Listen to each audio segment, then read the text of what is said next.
Good evening everyone and welcome to Saturday Night Drams. I hope you're keeping well wherever you are. I'm David at the Black Lodge, as you well know. I hope everybody's having a wonderful week. I was off last week. I did say I would be off. I'll get into why in a minute. So I'm a wee bit rusty. Just pouring myself a wee beer here while we get the stream set up to go. Might have noticed a new intro sequence, so I've been keeping myself busy. I've not been slacking. Don't you guys worry about that. You just get that. You see new background, Black Lodge themed. Some changes happening on the channel. Just refreshing it a wee bit. Just trying to make it a wee bit more to my liking, but too many chopping changes. Evening, Frank. Hope you're keeping well. PX, great to see you in as well. I hope you're keeping well.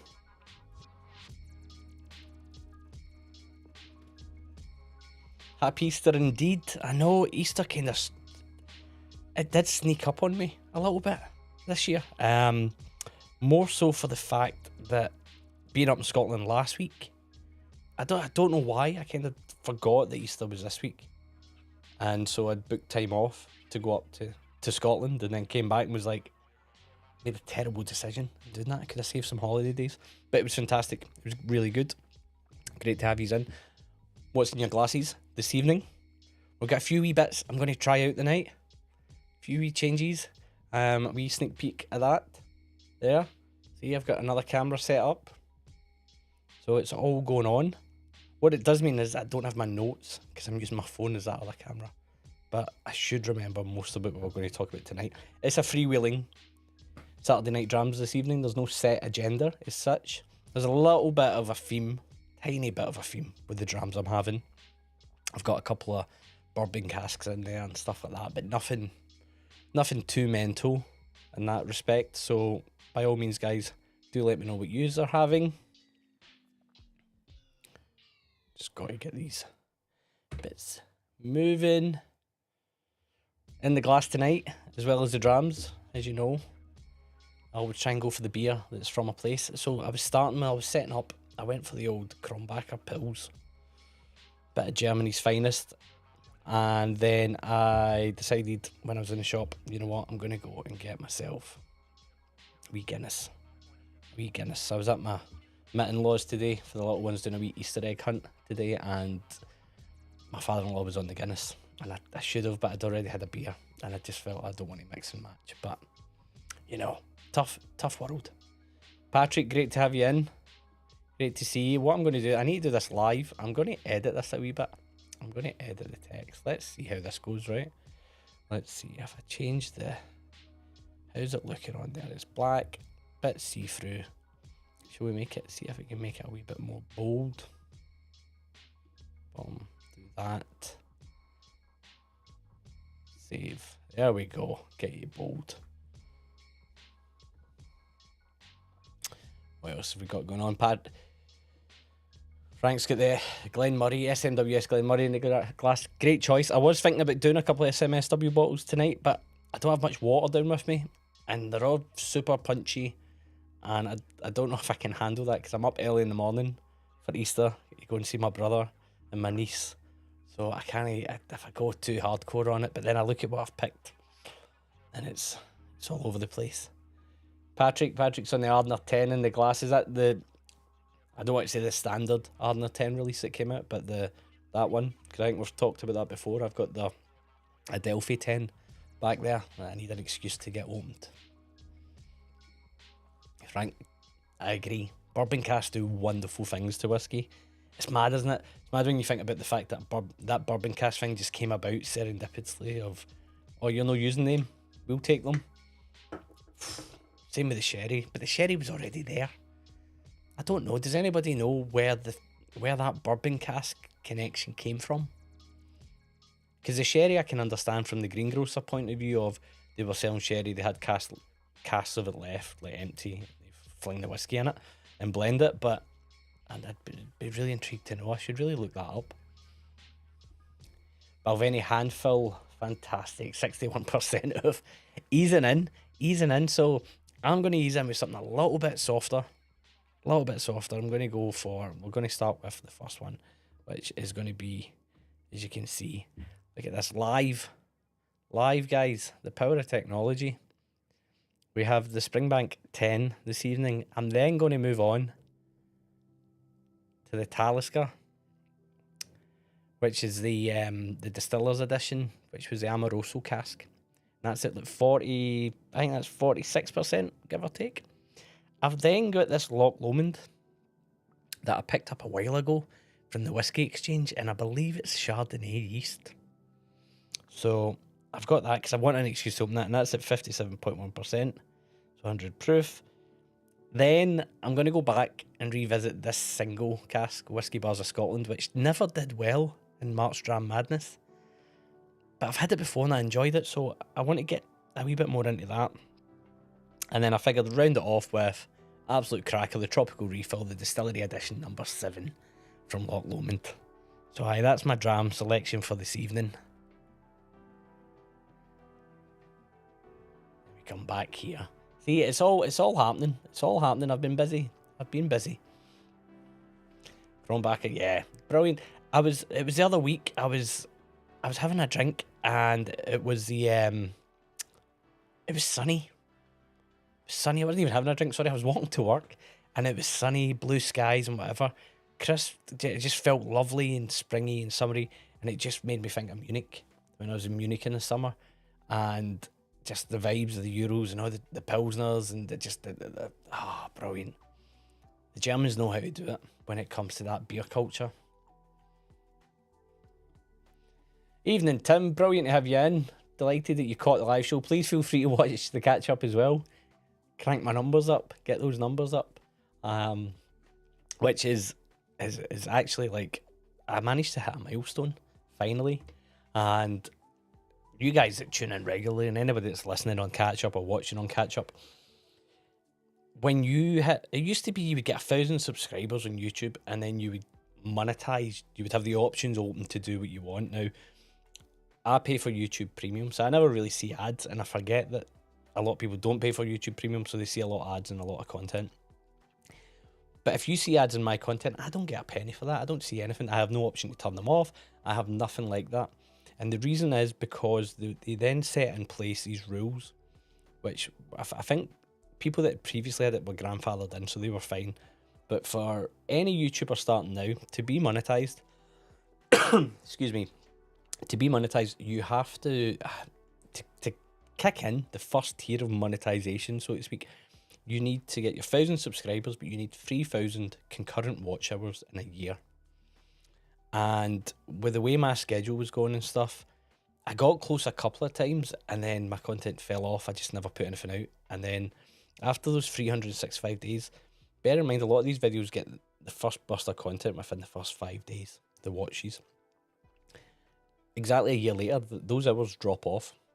And so you're back, it's like a hamster wheel, you're constantly trying to do it. And I finally hit 3,000, which unlocks live chat tips and super chats, and it unlocks the memberships element, finally. So that happened a week or so ago. So I'm like, great. I've now got another like 850 hours to do to unlock monetization of any sort. Which, to be honest, knowing how it works, you don't make any money because it's alcohol content, and a lot of advertisers don't want to go against it, so what you get is pennies. And I know that from the guys that have been far bigger and more successful than I'll ever be. There's just not a lot of money in it. You get a bit of a bump around Christmas time because there's a lot of drinks brands in, but aside for that, I did it. I finally did it. So I'm going to cheers myself for managing to make it. More so, it was just something that loads of people have been trying to do. I've been trying and I finally did it. And it's been quite the undertaking, and it's been quite weird to see, okay, what does it unlock? It has unlocked YouTube memberships, and it's unlocked, as I said, the chat tips and stuff like that. The membership stuff, I don't know. I'm going to have to talk to a couple of people that maybe run them already and stuff. I don't really know. I don't know about that. I need to figure out what that's worth and like to you guys, because anybody that's paying for it, I don't want people just flinging it for the sake of it. I feel a bit like that's not what it's about. But a few people have already. Normally, I put the link in my videos. It's not in the description of this one, but I normally put a link in the videos for like the buy me a coffee, buy me a dram thing, and a few people have done that, and that's been really much appreciated. But I'm not in it for that, so to speak. It will help. It all helps. It all contributes to content and stuff like that. But I have been working on something that if I do the memberships or I do the Patreon or whatever, it's going to be a physical thing for the people that do it. It's nearly done. I'm waiting on a couple of things. A couple of people owe me a couple of bits for it. And once that's done, then I can get a, what's the word I'm looking for? A sample made and check it out. And if I'm happy with it, then that's going to happen. So full disclosure, I'm always very honest about what my plans and stuff are, but it's been a lot of work to get where I've got it to. And I would just feel guilty not putting the effort in at all, and making a go of it. But for the meantime, I've not turned the memberships on because I'm not really sure how to do it, but what the benefit would be for you guys of that. So while I work that out, it'll be like that. But just in case, I don't know if you guys see anything different in the chat or anything like that. That's why I'm bringing this up, just in case you think I'm being stealth and putting something in. Not at all. So I did it. 3,000 watch hours, delighted. Now I need to get back on the content wheel. I was kindly reached out to by the guys at Rare Fine Whiskey, guys and girls over there. And I've drank their stuff, I've bought their stuff, I like their stuff. They do a great secret Islay that's Lagavulin that I had at the whiskey show last year. And they said, would you like us to send you this sample pack? And if you're on whiskey Instagram or anything, you'd have seen quite a lot of people receive it. They've sent it to quite a few people. And I was like, absolutely, send me it, by all means. And I'm going to make some for me or no for me with that. Because that's exactly an opportunity of that channel content. That's what that's there for. Is it for me or no for me? And I'll be very honest about it. But the drams look good. There's a Glengarry, a Dalyun. There is what was the other one? Basically three distilleries I really like, and then there's a secret Lowland. They're all in quite weird cast finishes. So that content will be getting made this week, and they'll be getting put out fairly sharpish. So we're back on the treadmill as we go now. Let me get back now. I'm rambling on. Let me get back to you guys in the chat. Patrick, the Ardner 10 distillery bottling. Yes, my Ardner 10 Oloroso is on its way. Just landed in the Netherlands. Fantastic. I nearly put an Ardner on the dram selection tonight, and I thought I'll give it a rest because I fanboy a bit too much about them at times.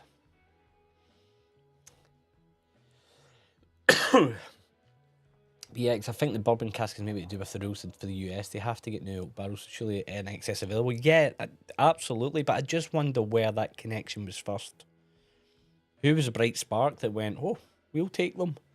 And then also it's a gamble. You put it in, but the stuff that bourbon casks can put out, and it's really frustrating. I sound like a broken record. Macallan bourbon cask from SMWS was unbelievable. But they just sherry it all normally. Really frustrating. And yeah, Springbank 10 Permashelf, absolutely. It's just like, it's a quality dram. It's an absolute quality dram. And I was looking at it and I thought, what will I start the night with? I nearly went with the Glenmorangie again, and I just thought, nah, let's start with something a wee bit more stronger, but just as kind of mild and genteel Springbank 10. But you guys know what I'm talking about. Lowlander, great to have you in. Hope you're keeping well. Aye, I try. You know, I try. I'm trying. But also, when I'm picking these whiskies, a lot of the time I'm thinking about you guys as well. And I think what would be interesting for me to be trying and whatever. Are they readily available? Is there maybe some connection I can put to it rather than me just sitting here on the swally, so to speak?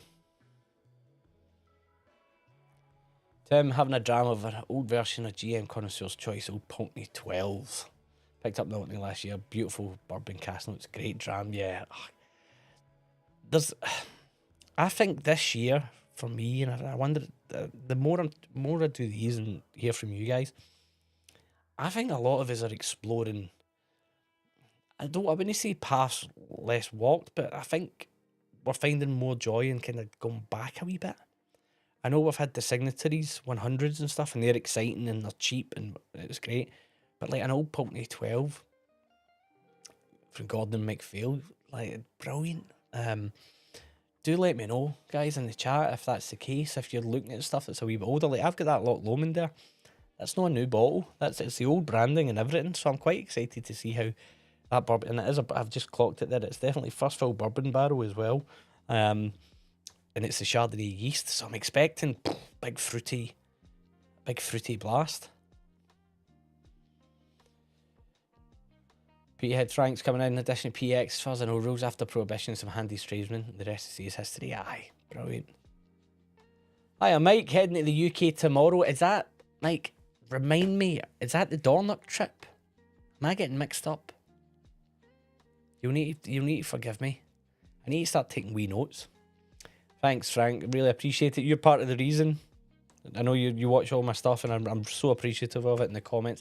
I hope that you got my I hope you got my shout out. Yep, I've just seen it. I've just seen it. Let me fix this so it looks nicer on the screen. Thanks for Brute Laddie tip, but its import tax not affected. It still was as too pricey. Just had about 50. Nightmare.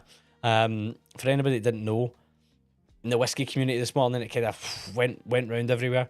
There was a bit of a discount code for Brute Laddie's website direct, where they were doing 40% and 50% off certain drams, certain whiskey bottles, and I bought my first Octomore. I've been on a ban. I've not been buying anything. I've been really good, and I could get a bottle of Octomore for under 90 quid, and £100 spend got free delivery. So I also picked up a Isla Barley Brute Laddie for, I think it was, what was it, 30 quid, 35 quid. So for about £115, or 120 quid maybe max, I got two absolutely banging bottles. And then I noticed a couple of people on Instagram had mentioned it. I reached it to the quickest I could to some people, DM'd them and said, look, this is on. I don't know if this is real. I don't know if it's a mistake or whatever.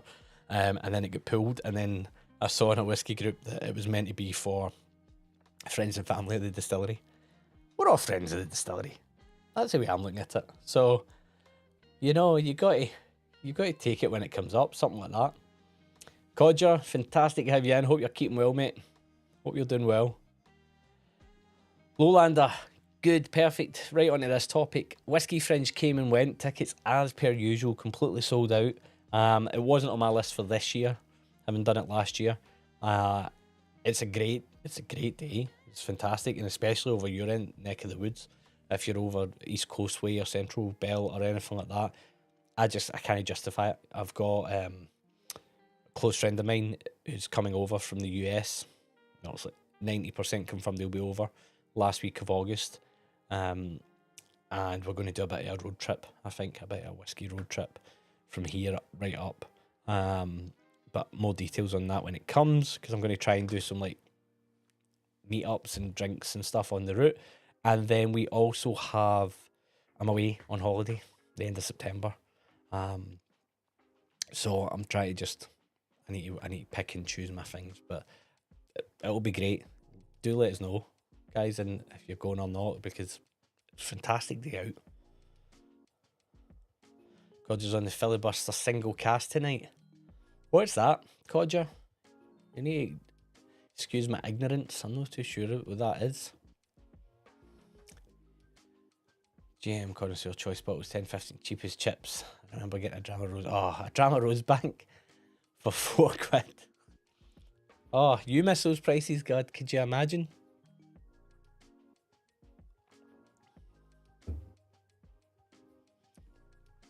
Right, definitely looking at older stuff, often to be purchased in my case at auctions. Yeah,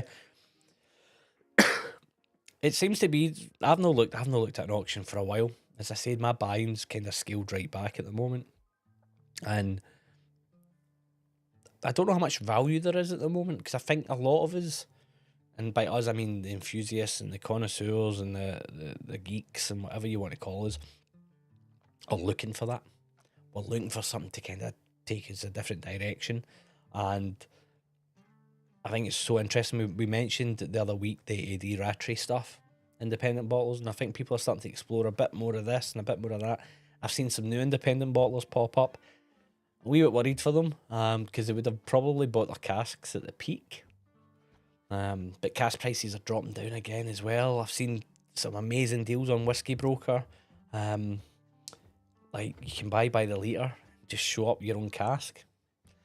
Just show up a petrol can.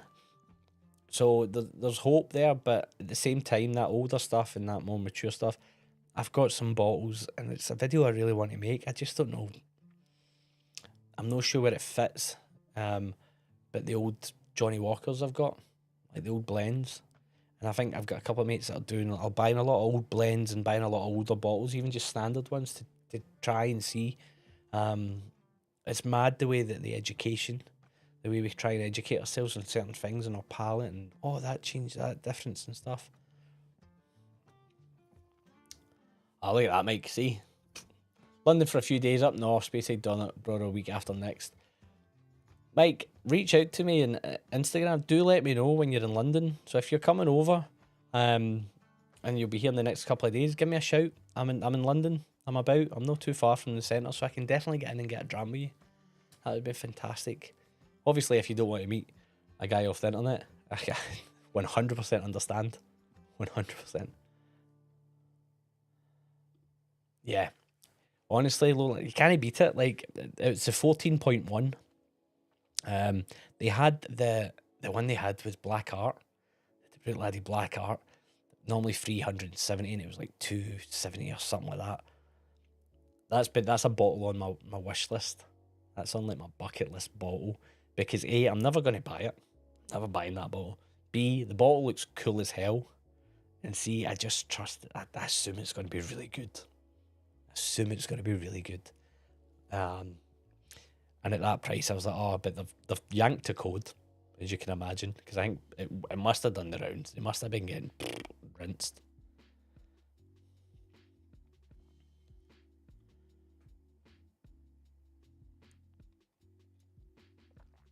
Tim just, confirming the G&M bottlings.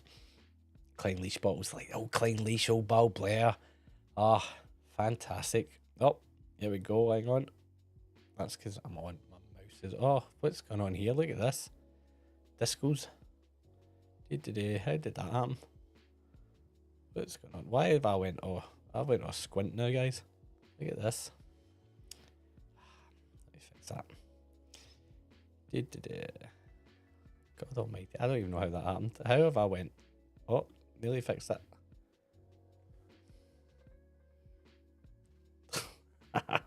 You don't get this. You don't get this in the V-pub, do you? God, you would have thought I was already on the drums. Read that comment now. Get this fixed. Bring that out a wee bit. Oh, I've done it again. God almighty. Where's that? Right. Going through the comments. Kodja, regarding the Brute Laddie deal, I was too late. As they say, never look at a horse with a gift in your mouth. Exactly. I jumped on it. I pinged it to my mates and was like, look, you've got to get it. And one of my friends, who's frugal, to say the least, and he's just came back from a 3 months trip around Southeast Asia with his newborn and stuff, and he's going back to work, and he loves that Port Charlotte stuff in general. And we managed to convince him, so he picked up a bottle of the PWC, is it? So you've just got. I wasn't wanting to buy it. I've been on a like self-imposed buying, not doing it. Had to jump at it. Had to. So it is. So it is. Sorry, I was getting confused because there's a guy, one of my whiskey groups, that buys all the politician bottles, and he buys all the House of Commons and all that. And I think he bought the Macallan Private Eye and stuff and collects them all. And it came up today, one of them. And so in my head, I was like, is that one of those types of bottles? But of course it is. It's the filibuster. I've seen that before. I have seen it. Whiskey Broker indeed had some great stuff and normal price, but again, if they send it me, I can add another bottle and taxes. Yeah, I can see why you come over. Honestly, how's customs when you get the other side with bottles in your bag? I assume they're all right, especially for personal consumption. Codger's got the old Grouse 12 at auction. Very nice. It's it's fascinating to try the older stuff versus the new stuff, and you can see where cost cutting came in, and you can see when maybe the blenders have changed and stuff like that.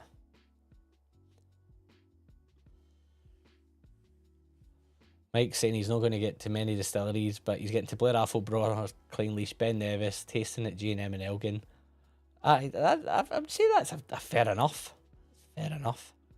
Billy, welcome. Hope you're keeping well. Got something by before bedtime, been a long day, and Macallan Classic Cut 2022. Nice.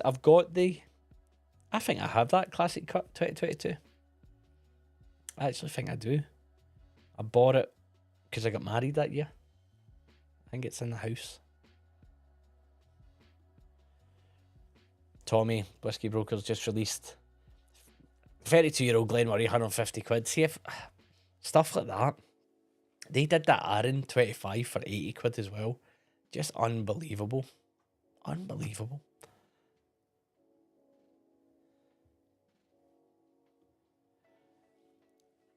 On this, I spoke about it the other week, Lowlander, but I'm on board. I like it. I think it's nice. It's a little bit of gamble. We all like a wee flutter here and there. I think the whiskey they're putting out, I trust them to an extent. I don't think there's any beer cask, which is just my no-go. I'm no any beer cask. I've tried. It's just no for me. I'd rather just have a beer. So I'm happy with it, and I trust. I know there's a few distilleries in there that a couple of people are a bit iffy about with just cause. Completely understand that, but I don't think they would do anything to discredit their name. So I trust it, and I think it's a bit of fun, and it will shift bottles. Like it's tough to shift bottles. I'll be buying one or two. And then I saw the crowdfunding target. I really wanted to put money in. I really wanted to, and I kept saying I'm going to do it, and then I just ran out of time, forgot. So that's on me. Silly. But delighted for them. They really deserve it. Now's the tough part. Now they've done it. Now they need to go out and deliver. And I'm sure they will, but you never know what's round the corner. We've seen what's been happening.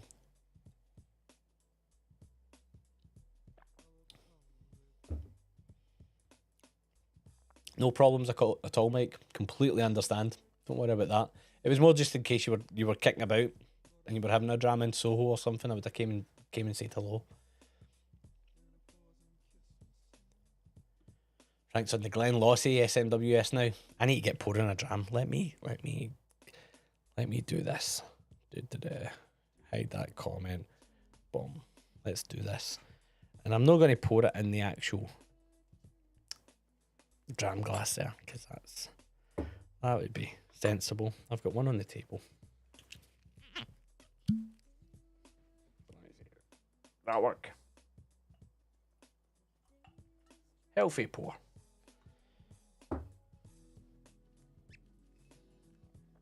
What I should do is have my face in the corner as I'm doing this, so you can see me squinting and try to reach in to do that.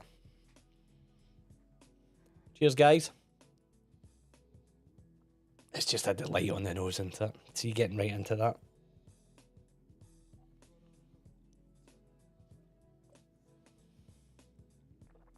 Not long till Campbelltown. Malts Fest as well. I want any of you guys going to that? Got quite a few friends going to that. Gutted I'm not making it. Absolutely, Mike. When you're coming over in October for that, let me know. Let me know. I get back into the UK on the 30th.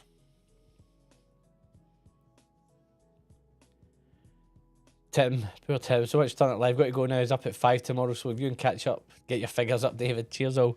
Tim, appreciate it. Thanks for coming in. Thanks for saying hello. It's always great to have you in.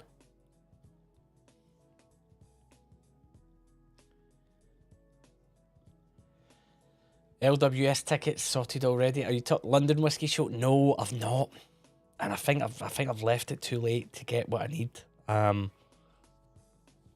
So I'm gonna try and speak to a few people, and see what the script is and what I need to do, and lock it in. I think I've spoke about this before. I think with the Whiskey Show, from a making video point of view, from a whiskey point of view, it's fantastic, right? Great. See, from making a video point of view, it's really tough. It's really tough because they don't get watched by many people.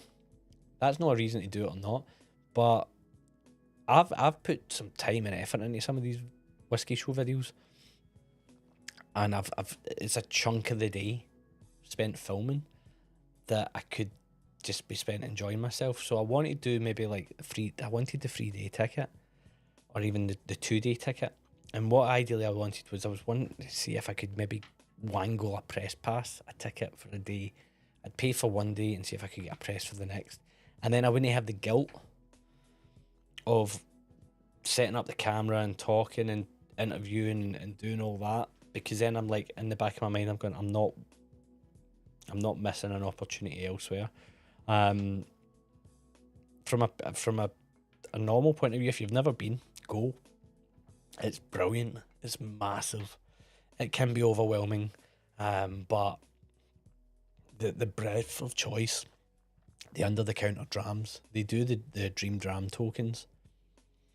You can buy them, or you can just be really infused and talk to people and see what you might pick up that way. But aye, it'd be... Oh, they wouldn't let anybody overseas invest. I think I saw that. I think that's a legality thing for what they're doing. But that says a lot then, they 500 grand over for the UK. And Mike, just DM me, just message me on Instagram. It's the easiest way, @drinkswhiskey. Just drop me a DM, and I'll see it on there. Or you can email me, david@drinkswhiskey.com.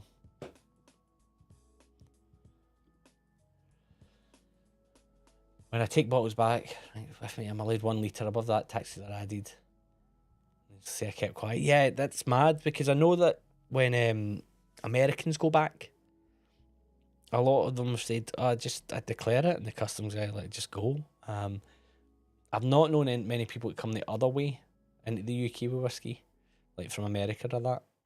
I came back, obviously, with my legal allocation only. I don't know how much there was, but on that note, we're talking about festivals and stuff. I was speaking to people when I was out there last year, and this year the Kentucky Bourbon Festival, and I mentioned it, and I said I was really tempted to go, and it's part of the reason why my friend's coming over from the States. Me and him were going to go, and I thought, brilliant, I wonder if I could maybe make some content. So I reached out to a couple of people I knew out there. They came back and said, yep, absolutely, press pass, no problem. All you need to do is post a couple of pieces on social media before you go, saying that you're going and tickets are available here and whatever. And then when you're there, just basically make a video while you're there. And I was like, well, aye, that's why I would come. But with just the current state of affairs, I could literally be huckled. I could get put into like ICE detention centres if I didn't have a work visa. And it's no work. Like, but they would class it, especially now that YouTube's have hit the monetization, they could class that as a way of me trying to generate income. And so I would need to apply for like either a journalist visa thing or extraordinary ability visa, which are crazy to get. You're talking between 500 and 800 quid for a visa. to go, and I'm like, oh well, that negates any of the saving from not getting a ticket. And with the way everything's going over there, and just my mate was the one that was like, look, I'll just come to you. Can I come to you and we can go a road trip or whatever? It's obviously not the same glitz and glamour as the US, but I just don't feel comfortable. I don't feel comfortable going over and doing that because I've read the stories, I've read the accounts of people who have they were trying to get into Canada, and they were literally staying at someone's house, and in exchange they cleaned the house, and they said that, and lifted, put in detention centre 3 weeks, and then shipped back. Like, nah, don't need that. Do not need that. Maybe Milroy's one evening. Yeah, well, it's no longer Milroy's. It's Free Greek Street now. I don't know why they've done that. I need to find out why they've killed that name, because everybody knows Milroy's. Frank's in Campbelltown. Oh, fantastic.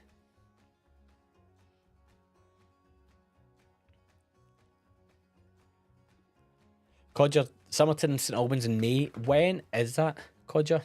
I need to watch, because my wife's birthday's in May as well and stuff, so I need to be very careful. Oh, Patrick, that's great to hear that the video made you buy a ticket. But you will regret it. 100% you'll regret only going the Friday. If you went on the Saturday, you will regret not going the Friday and the Sunday. You go on the Sunday, you regret you'll always have the regret. On the Friday, what I would say is, my best tip for the Friday is, the programming stuff comes out beforehand. Study it. There's maps. You're going to have the map will have 2 floors. It's massive. Literally get in there. If there's any Dream Dram selections, sometimes there's some bargains to be had. They did the whole I can't even, maybe it's Takasura collection or whatever that Suntory did, and it was for amazing the Yamazakis a couple of years ago, and it was for 2 Dream Dram tokens, and you're talking normally for the pours it was about 100 quid's worth of pours for a tenner, 20 quid. Went there straight away, did those before the pallet was destroyed and stuff like that. There's loads of insights and close at the time. We can talk about it. But you'll love it. You'll love it. You'll have a fantastic time.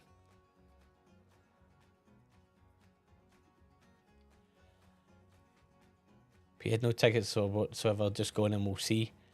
I have a ticket for the Cadenhead's warehouse tasting, Cadenhead's Club warehouse tasting, Frank, which it's got your name on it if you want it. It comes up. I just subscribed to it. So if you're there, let me know. And I will get that to you.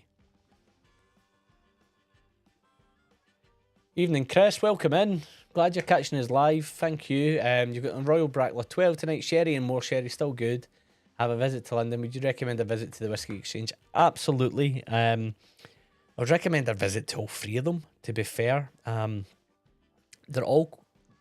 same but different. And what's on the shelf will be slightly altered from each of them. My local is Borough, London Bridge. I know the folk in there, great people and whatever. My top tip, my main recommendation is, anyone you go into, just talk to the people. Just strike up a conversation, let them know that you're really into your whiskey, or you want to know more, or you're after this or that. And they're always very accommodating. And they don't, I would say the most part, I can't say for 100% because I don't know everybody, not always in, but they don't push things on people, which I like. It doesn't feel like they're trying to shift stock. And when they are trying to shift stock, it's normally on sale. And they normally say, that's on sale, that's a good deal. And there's been quite a few of those recently. So I would highly recommend it. Covent Garden, good store. Great Portland Street, really good store. Bit quieter. And then you've got London Bridge, Borough. And you could walk between all 3 of them in about, I would say, if you start at Great Portland Street and walk down the way, it would probably take you maybe an hour and a half to just a nice walk right along the river and stuff. Would recommend that.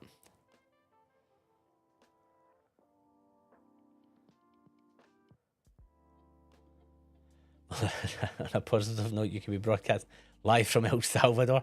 Oh God, don't. Some of the stories, coming out of there. Crazy, man. You have me and Keir Starmer sat at a hotel table with drams staged. You imagine? Brutal.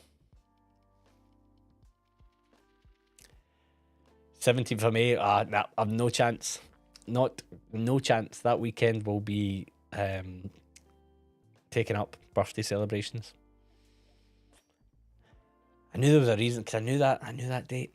That'll be great as well. St Albans is great. The pubs up there are fantastic. Great tip there, Lowlander. Pop into Cadenhead's shop if you get the chance to. Start there. Start at Cadenhead's. Down to Great Portland Street. Do the Whisky Exchange. Wander into Soho. Do Milroy's. Just go through all the shops. Dram. Down. If you time it right, do it late afternoon. Into Swift Soho. Good dram in there. And then leave there. Straight down. Over the river. Well, go to Covent Garden.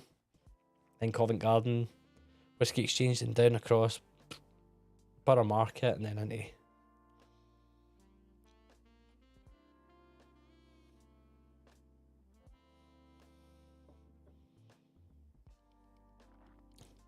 Completely off topic, but could you explain to me what Pearly Wheelie means?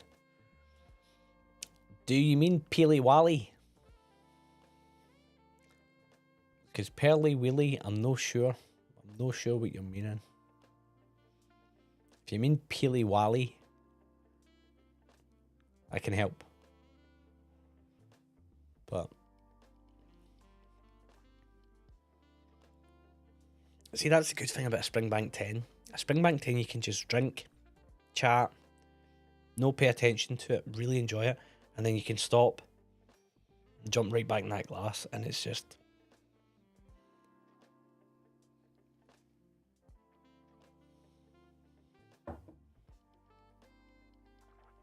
I really hope you mean Peely Wally, because Pearly Wheelie, no idea.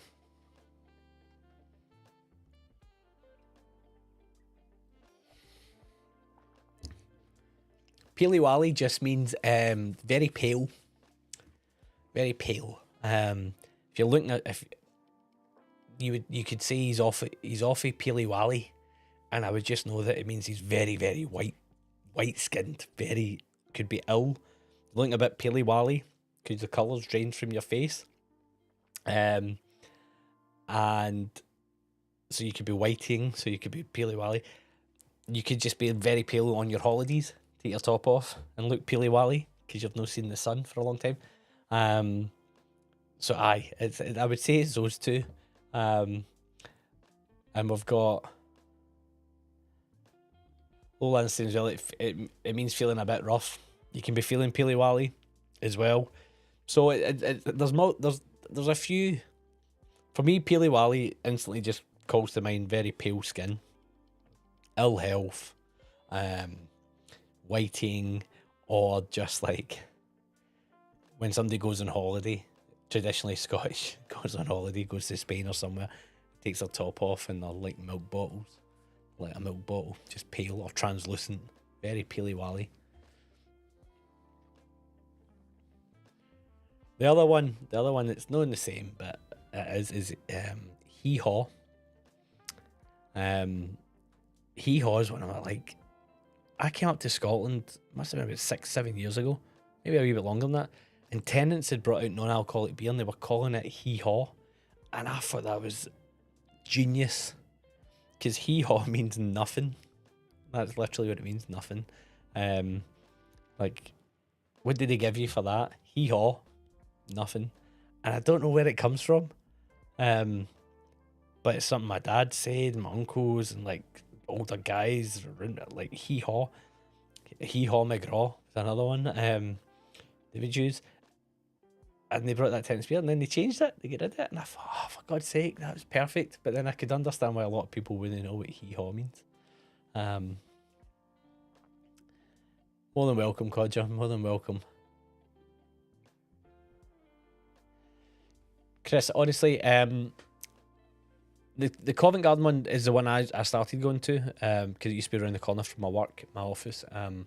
and then my office is down near London Bridge, and over time you just get to know people, and you enjoy the store and stuff, and they're all really nice people, and the people work between stores and stuff. I just find that I would say the guys I know in the London Bridge store like a bit of chat with people who are into the whiskey. They featured in first Phil's whiskey video when it was him and Jeff Whiskey.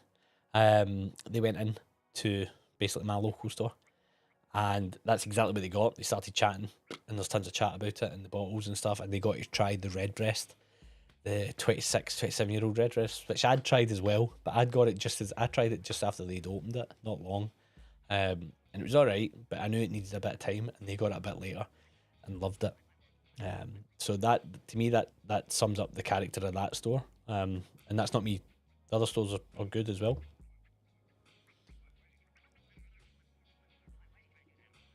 Evening, Rob. How you doing? And also to Chris, what's in your glass? Chris has told me, actually, Royal Brackler. Rob, what are you drinking? What are you on this evening?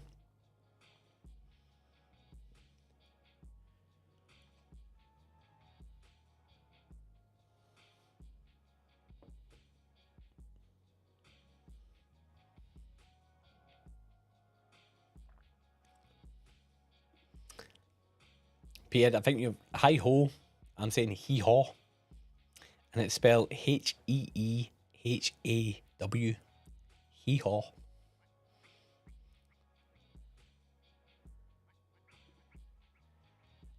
See, yes, on Saturday and Sunday mornings, my old workplace, Peely Wally was used quite frequently to describe folk as they rolled into the office. Yeah, exactly, because they're like, that's the thing about the illness. It's because they're whiting. They look rough. But I don't know if that. Yeah, it's funny. It's funny, isn't it, when you don't think about the context and the words, you just use them. When I was up in Scotland at the weekend last weekend, I never had time. I had these grand plans for some videos to make, and one of them, which is going to happen, I've planned it out, is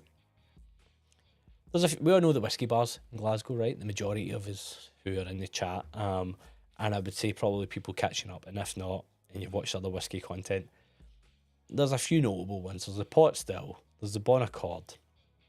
You have in the East End, you also have the Gate, which is a cracking bar, great whiskey selection, and then there's a few others smattering of whiskey bars about. But what I find people ask me more is that the general questions are good pubs, good bars, where you can have a dram. But if you know that if you want to have a good dram session, you go to the Pot Still or Bon Accord, right?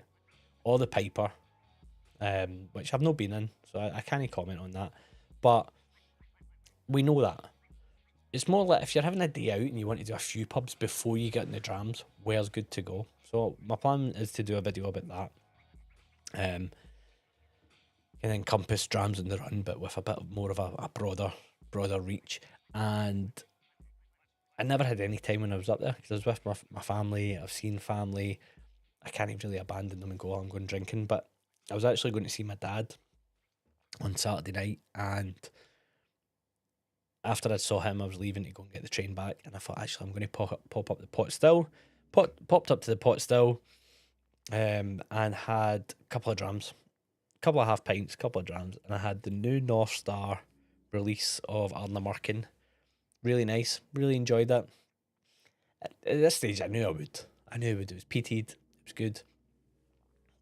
It was a no-brainer.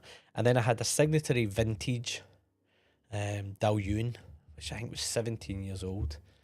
And I was really it wasn't as waxy as I was hoping. Lovely, but not as waxy. But the reason I'm coming on to this was because I was stood at the bar, and there was a guy asking questions to the bar staff, and I'd quite fancy something like this or that, and he ended up getting a lag. They landed on lag, and then I was like, oh no, next one you need to go for the. I handed him the Ardnamurchan and said, smell that. Is that PT for you? Because he was asking for something PT, but he didn't know how PT he wanted it. He's like, no, that's no PT, and I was like, cool. Aye, go for that, whatever. And I said, next one, go for the Glasgow distillery. cast strength, peated. And we got talking, and he's from up Aberdeen way. He was down for a work do. And it's just funny talking to being back in Scotland and talking to Scottish people, and just the phrases that all come back, and the words that you don't even think about, and then away you go. And I'm just thinking, like, if people on the outside of that who aren't Scottish or whatever are listening, then questions like, what does Peely Wally mean, are absolutely valid. Absolutely valid.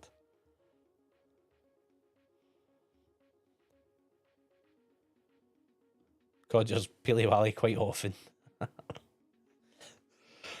Excuse me. Patrick's on the Booner 18 from the stash at the moment. A few weeks ago, cracking dram. Booner's brilliant. I love a Booner. One of the girls I work with, we were talking about work stuff, and then she came over to me and she said, "Oh, I've got a whiskey question for you," and she brought me a little small, I think 20cl bottle of Edredure. I was like, "Oh, is it Edredure?" And she's like, no, because it looked not the colour of Edredure normally is. Because no, it's just a bottle. Her partner wasn't sure if the Booner 12 they had was different. He was adamant it tasted different. Bear in mind, this was 11:30 in the morning, on like a Wednesday, and I was like, let me try it, and it was fine. But it reminded me, I've not had Booner 12 in ages. Just how good a dram a Booner 12 is, especially before lunchtime. Really, really nice.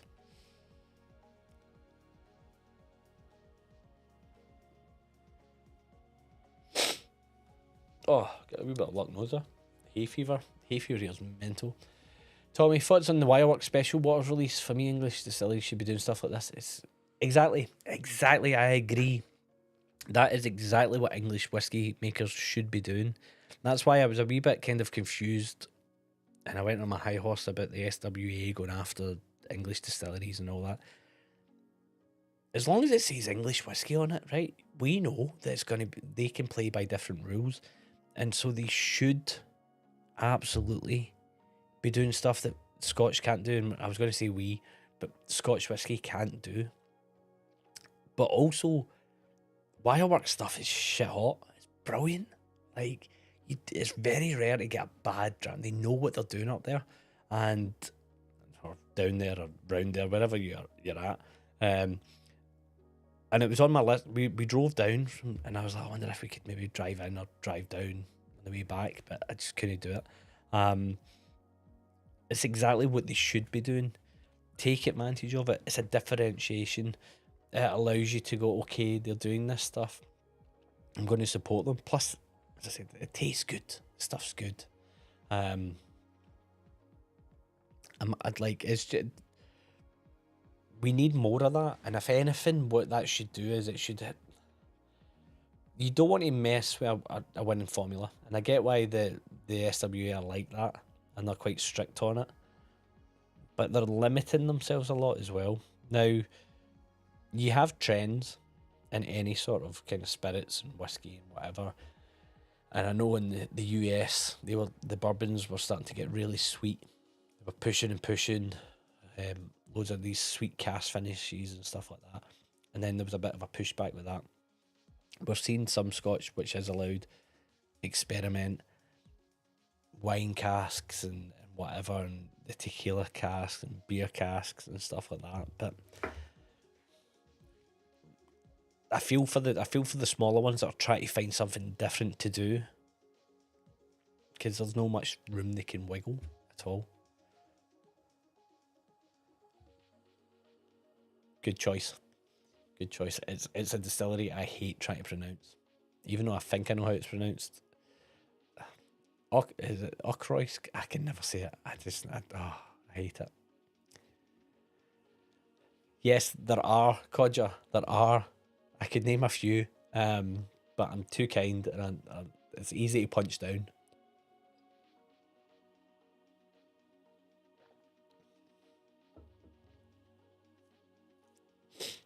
There's a couple of drams that I could think of that I'd be like, oh, turn the stomach. And Chris is in Yorkshire, so he's regularly up the road. Yeah, from Yorkshire, no problem. For us, we left last week at 3:30 in the morning, with the aim of being past Manchester. Well, not Manchester, but the Manchester vicinity on the motorway by 7:30, and we did it. But it's for there you're still got another 3.5 hours till I hit Glasgow. But it's a great drive. That drive up, I love it. That drive into Scotland. See when you get past T-Bay services, stop at T-Bay, have a cup of coffee or something to eat, and then you're just on that beautiful road. I love it. And right into Glasgow. Ah, fantastic drive. Could do it, yeah. Highly recommend. Yeah, I love the bourbon cask. I think the bourbon is fantastic. The bourbon cask stuff, just so light and fruity. Oh, I knew Frank would come through with this. A frusk.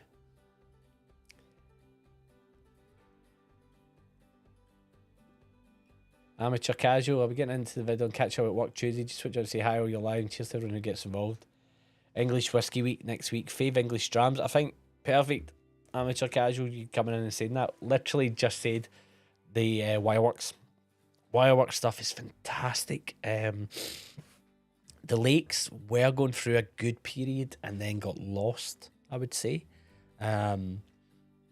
Which is a shame. I know that they've brought out a more core release now, and Nye Timber's taking them over, so it'll be interesting to see how they what they do. I don't know what their stock's like. Bimber. You know, Bimber gets very doesn't get mentioned a lot anymore. Because everything that happened. Who says there's no drama in whiskey? You know? Everything that happened there. I don't know if on that note, I'm gonna move on to the next dram. We are going for the Talisker. This is the Distiller's edition that I picked up really cheap at Christmas on Amazon. Just see off that Springbank. 45.8% Amoroso seasoned American oak casks. And according to it, it should be rich sweetness and spice, bringing depth to maritime peatiness.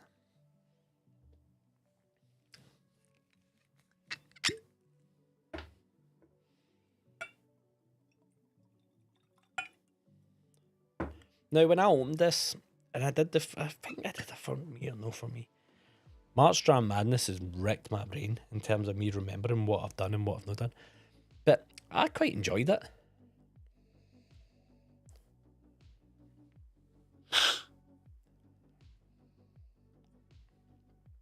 The Amoroso cask, that sherry combination, it works really well with it. And at 45.8, you know, like it's no wrecking the brain.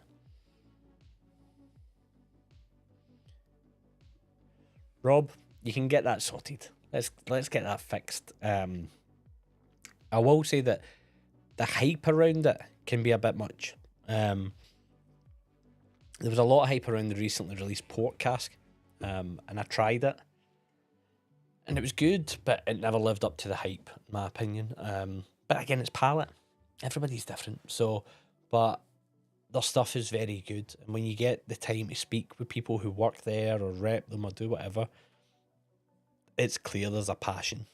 They care. They really care, and they care about putting out quality stuff. The pricing can be a wee bit steep on some of the releases. But you don't hear people complain once you try it. It's a bit like Daft Mill. That's probably the closest of like, it's a bit steep, but you know what you're getting, and you know you're getting quality. So I would definitely recommend that. Chris, yeah, that road after T-Bay. For anybody that doesn't know, T-Bay services northbound, probably my favourite services on the whole way up. It's lovely. It's lovely. It's right in the middle of the Lake District, and it's just, yeah, it's cracking stop, and then right after it, you're just up the hill, and away you go. Scotland is very close.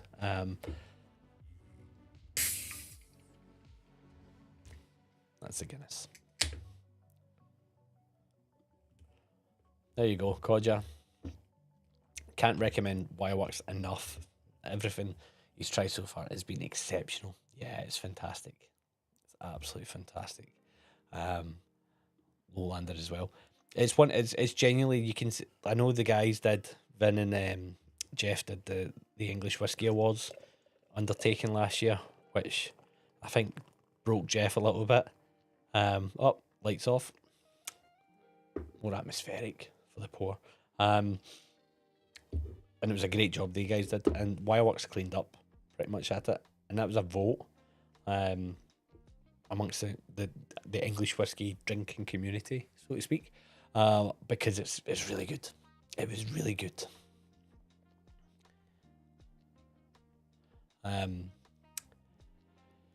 Okay, I'll pour the next dram. 20-year-old Glen Talkers. Oh, I bet you that's terrible. Frank, say me if you don't like it, just bring it over. I'll take it off your hands, don't you worry.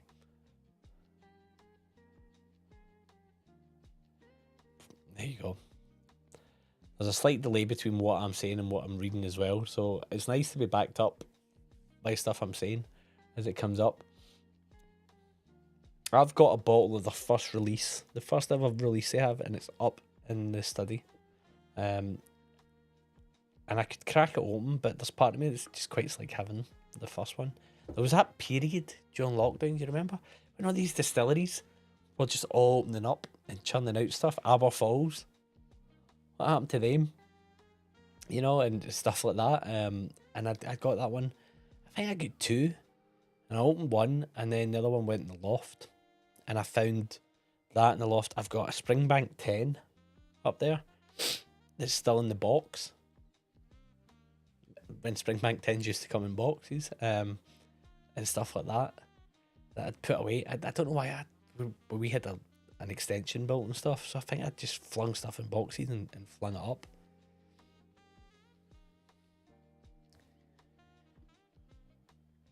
Evening, Jeffrey, hope you're well. 75, what's that, like 20, 24, 25 degrees, is that? Cheers.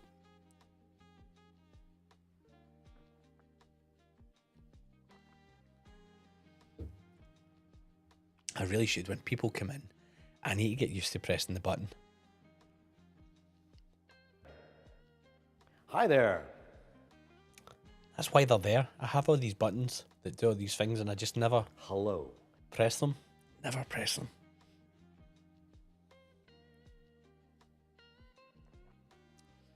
So, we've discussed Whiskey Fringe. 2 weeks today. 2 weeks today. Remember, set your alarms, set your timers. Glasgow Whiskey Festival tickets go on sale 11 AM. I think everybody tries for the first session, but if you can't get a first session, get the second session, because it's all fantastic. And that weekend, I've put in the diary. I'm convincing a couple of mates from here as well to come along for the weekend. I am trying to work out, having experienced it properly this year, but then having to leave early, I think I'm going to try and maybe do a few days either side of it, try and work it out. And I think there may be opportunity. I know Roy does the Aquaviti stuff is huge and whatever, but I might try and do something, a wee separate drinks whiskey evening, or late afternoon evening thing, one day that there's not something planned, which is going to be tough. But I've got a venue I think that would be fantastic for it. I don't know if it'd be like a bottle share, I don't know if it'd be a dram share, I don't know if it would be maybe looping in with a whiskey brand or something like that to do something. But I would just love to do something that weekend, round about that time, as an opportunity to catch up with people. See, because the festival itself is the same as what I said about the Whiskey Joe. You spend so much time talking to people. Not me personally, I mean in general. Everybody's talking to everybody, drinking the drams, having a great time, and then it's off for something to eat, and then it's back to the Bon Accord. So all that happens on the Saturday. Sunday, I know that Roy has started the thing where he does his blind tasting challenge, and then this year he did the Friday tasting thing as well. Not trying to step on any toes or doing anything like that. It's more that I think there's still an opportunity for just like-minded folk to get together somewhere that's not the Bon and it's not the Pot Still, and it's just maybe a bit more, for lack of a better word, a bit more intimate and a bit more of a just like kind of sit and have a couple of drinks and a few drams and a bit of chat and do something like that. I think that would be really good. So I'm looking at organising something like that. And I know we spoke previously about London, so I'm still trying to figure out the London thing as a meet up, especially because it's all weekend. So there's stuff happening in the background there as well.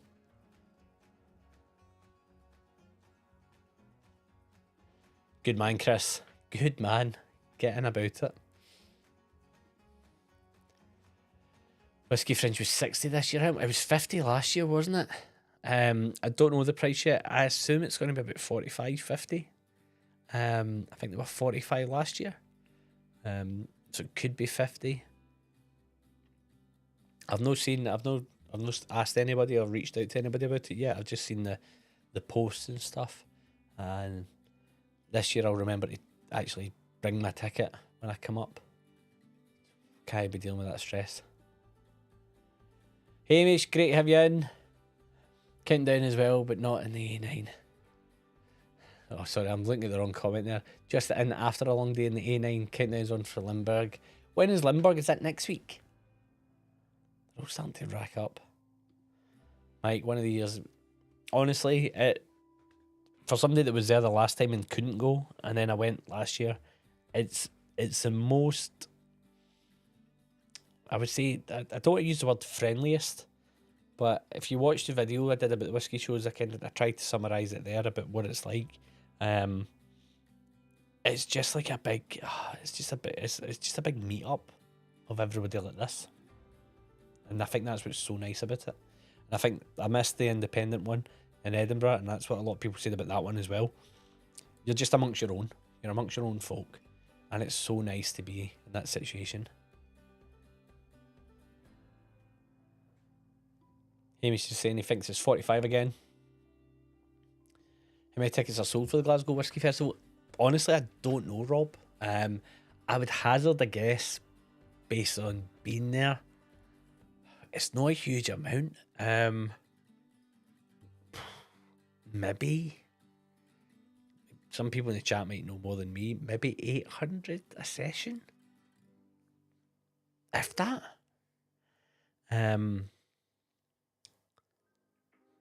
500, 800. So the tickets go quick.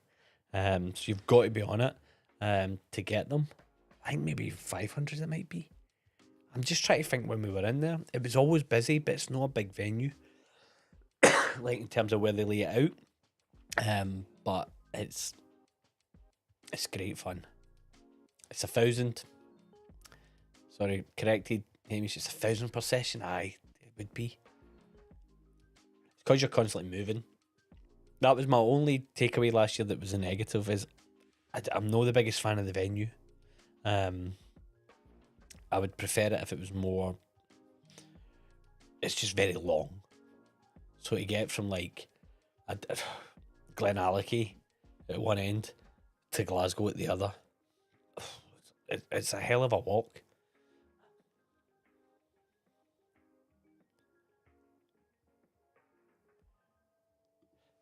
Limburg is next week. Oh, so jealous. So jealous.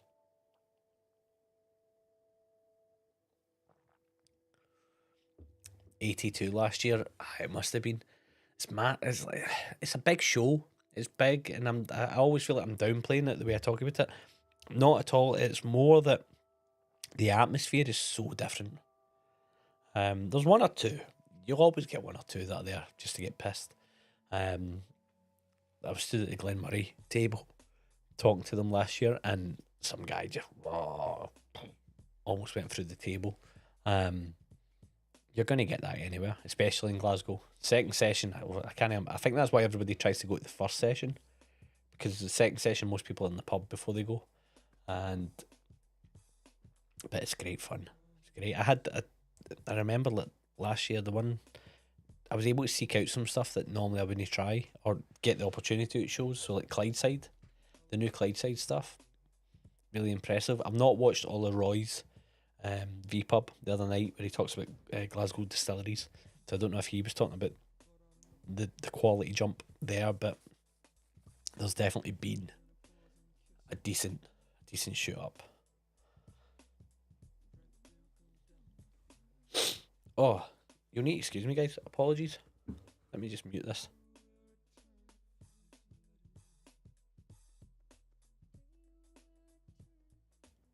The hay fever has just kicked in quite hard there.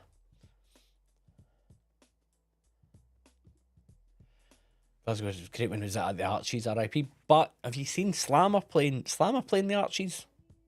Slammer back playing the Archies, so it's there. It's still available. Platform, I think it's called now.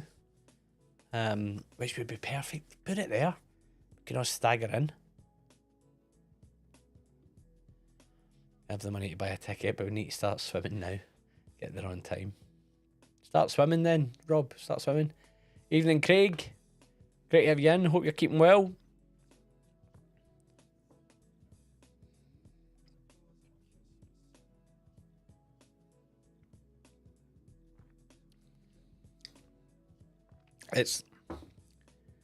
I will say, that Talisker. Bear in mind, I'm operating with one nostril at the moment, it seems, because of this hay fever that's came on. The Amoroso does a lot of heavy lifting for it. Makes it quite... The finish changes it. On initial, it's quite red and fruity and berry. And pleasant. And then it goes quite green on the back end. I'm not picking up any coastal, like the briny, like what I would expect from a Talisker. And it's funny we'll talk about it like that, like it lives there.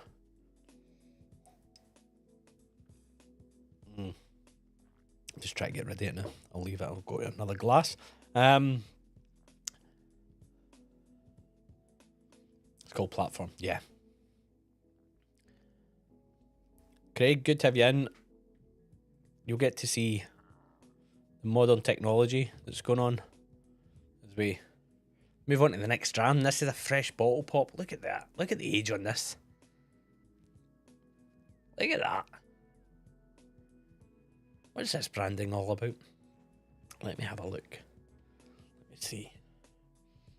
Bottled 2020. This could be a dodgy one, couldn't it? This could go one or two ways. Distilled Jan 2010, bottled September 2020. One of 241 bottles. Bottled at 57.7, just over 100 proof. Completely natural, all the stuff. First fill bourbon barrel. Apparently it should open with sweet and tangy gooseberry jam, crisp green apples, elderflower, ripe pear follows with sweet vanilla syrup and honeydew. I don't know. What do we think? Take the punt? Did I open it or did I just leave it? I'm sure this is a Chardonnay yeast, but I just worry. Is this the one that... I think this is the sister cask to what Roy did. Aqua Vitae. In for a penny, in for a pound. What can you do?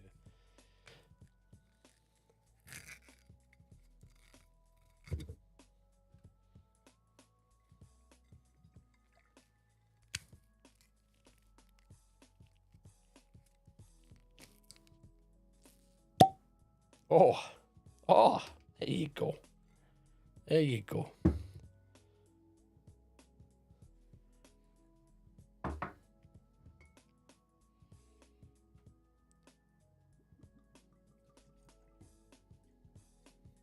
Neck pour. So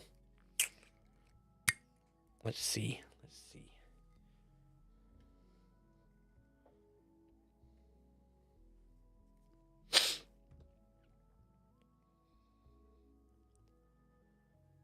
I'm already seeing the comments here. Go. Come here first. Yeah, I know Slamming Colours have run some events at Platform. It'd be great if Glasgow... Yeah. It's so much better. Like, that was my only takeaway. I said it in my video afterwards, well, I'm full of the drams. But I just don't think Hampden works, and it's such a ball ache to get to.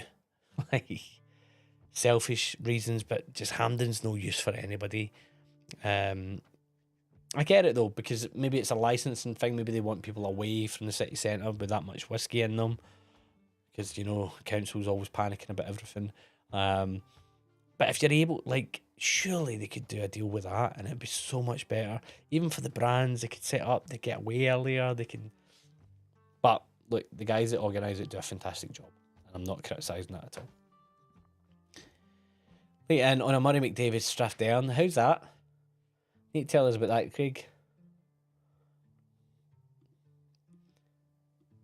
Yep, first fill bourbon. Chris is pretty sure it'll be a banger. And Roy's bottlings have been excellent. Yeah, and that was part of the reason I picked this up. Was because of the Chardonnay yeast. And it was one of the first chats I had with Roy back in the day. It must have been about 2020, 2021. It was about the Chardonnay yeast in Loch Lomond before he'd brought out his.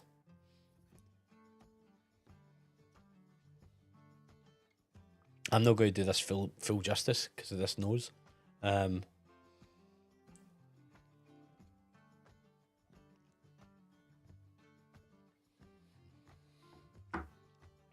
But immediately on the tongue, springs to life. Wow.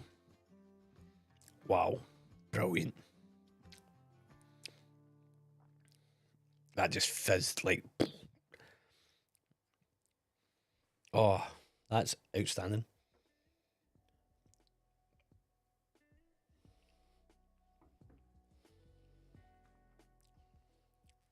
$57.7.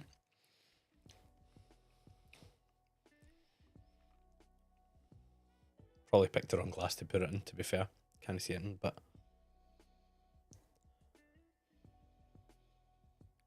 That's only going to get better. I will be rationing that bottle, but if you're ever in London, if anybody's kicking about, maybe Mike, there you go, there's an excuse to catch up. I'll ping that in a wee sample bottle for you, give you some of that. It's delicious. Wow.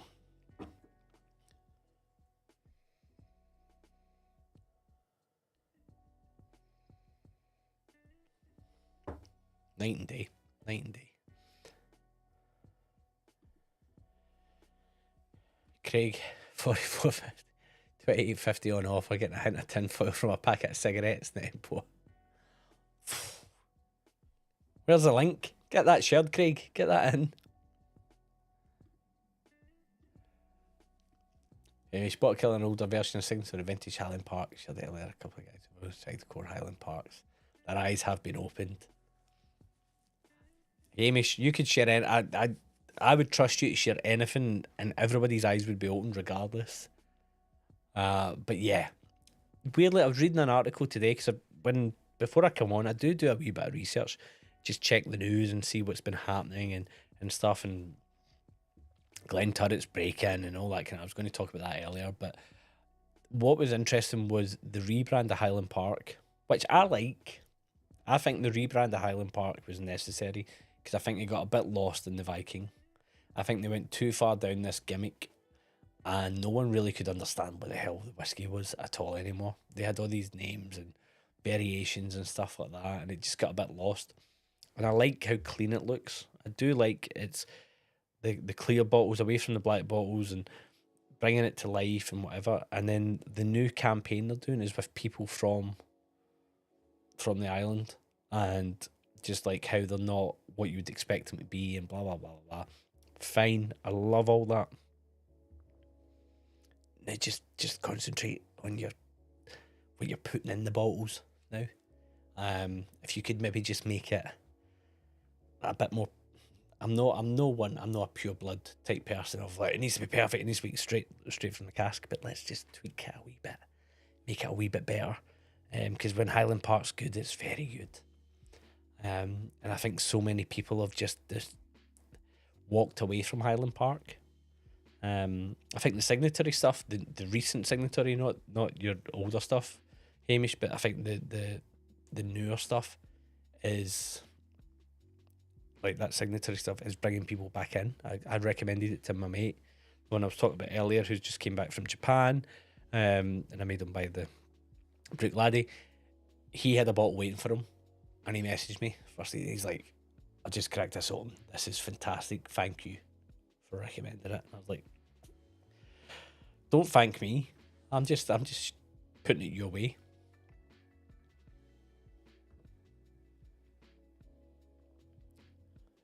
Chris, where'd I get the lot loan from? I got it from the Whisky. It's a Whisky Exchange exclusive. I got it from the Whisky Exchange at Borough Market, London Bridge, a couple of years ago, actually. Last year, yeah, 2023. I picked it up. So it was just sitting on the shelf. This is what I mean about, like, depending on which one you go into, the stock that they've got in the shelves, it changes depending on store. They get it all from the warehouse. They have to rotate stock. They have to move stuff in and out and stuff. So it's all about timing. I think it was like 70 quid. Maybe 60 quid, 70 quid. Single cask. But because it's in the old branding as well.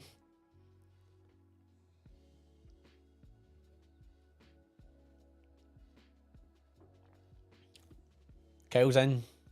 Cheers all, just got home from visit friend a bit away from my normal whiskey shops. Found a Glenturret 12 for $60 US, bought free. Not heard anything about them breaking, but makes sense. Yeah, so, sorry, the break in, they got robbed, and they lost some of their very expensive bottles. Some of them were a bit overpriced, let's put it that way, but some of them were like really fancy glassware and stuff like that. Whoever robbed it, I hope they're drinking the whiskey, because they're not going to be able to punt it for what they think it's worth. Very silly, very silly. Glenturret, God, it's like the Tullabarden break-in as well. You know, like, come on, man. Opportunistic maybe, but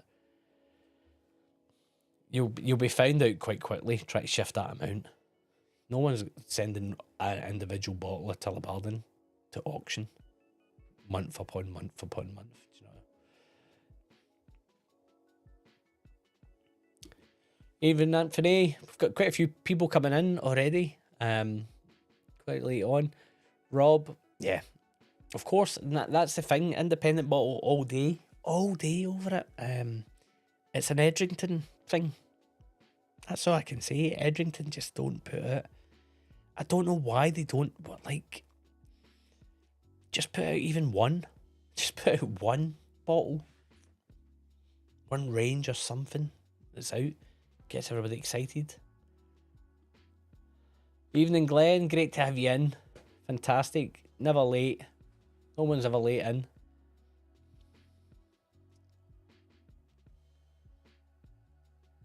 And yeah, everybody's agreeing. Everybody's saying Highland Park, independent all day.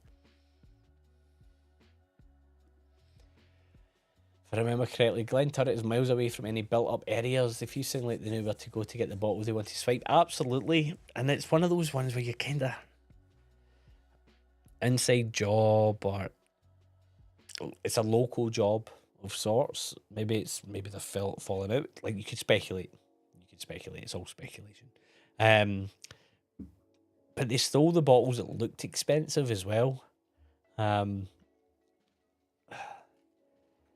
It's a strange one. But Glenturret also has that restaurant, doesn't it? Is it got the Michelin star restaurant? So then you wonder, is it maybe people that have came and dined and thought, oh, there's opportunity there, or whatever. Thieves are going to thieve, you know, like, they're going to steal, but it's a bit of a strange one. It was a strange one. I just had that. Glenturret to me will forever be dampened, pardon the pun, by I believe they were called the Really Good Whiskey Shop down here in London. And they had the girl that does all the Instagrams and stuff and whatever, and they had a flood. This was a few years ago, this big flood. But there was you could gamble, like, basically they were selling all this flood stock, and they were selling, like, oh my God, and it'd just be completely random, and you buy a bottle at a set price, and you could get a Craig Ellicky 27-year-old, or you could get this or that. And Everybody I knew that participated got a flood damaged bottle of Glen Turret. Everybody. And it was the funniest thing because we just had. So for me, Glen Turret's always just real like that, and it's a shame because I like Glen Turret. Glen Turret's great whiskey. But aye, flood damage. The flood damage bottles. Tony's in, Glen, Frank. Yeah, Tony. Here we go. See, everybody's coming in. Fantastic. Fantastic. Just heard from my mate, there's a pop-up Glen Turret still opening up at the bars tomorrow. Apparently it's offering a strict 1 bottle per household policy. But that's what I mean. Where are they going to punt this? Hamish? For anybody that doesn't know, the bars is a market in Glasgow, which now, I was there last weekend, very fashionable, very trendy. Never used to be when we used to kick about it. It's right next to where I'm from. And rough and ready. Microsoft tried to shut it down in the 90s because unbelievably it had Windows 95 and 98 before it was even out in America. It was like the pirate capital of the world. It was fantastic growing up. Used to get the top 40 CD albums for $5 on one disc. But I just don't know what they're going to do with it. Tony, cheers all. Doing a semi-blind taste of Johnny Walker. Don't judge. No judgment here, mate. Johnny Walker Blue 1990s, Johnny Walker Modern. Tony, earlier on tonight, you can watch this on catch up. I said the exact same thing about going back and trying old Johnny Walker, which I have behind me, and just try to figure out how best to do it. It's fascinating to do. And we were talking about basically we're all almost regressing into older whiskies, lesser things and whatever, and try to just maybe make a bit of fun for ourselves in the whiskey space, because I think at the moment there's not a lot of fun. Glenn, I don't know what's in my glass tonight. Girlfriend does blind pours for me. It's ginger and lemon rind, no peat. Making me focused. Ginger and lemon rind. Oh, what you got going there? I'm trying to think myself, mate. Like something like Virgin Oak. Virgin Oak. I don't know. Try to think what would give you that ginger note to it. Like older OBs, HPs from the early 2000s were superb. Exactly. So sad they lost the plot. They went all over the place. And I remember saying that I went to Whiskey, I don't know what they're called, Whiskey Live or whatever. There's a whiskey show. There's a group that does whiskey shows in the UK, and this one's at the Oval. And it was the first whiskey show I ever went to.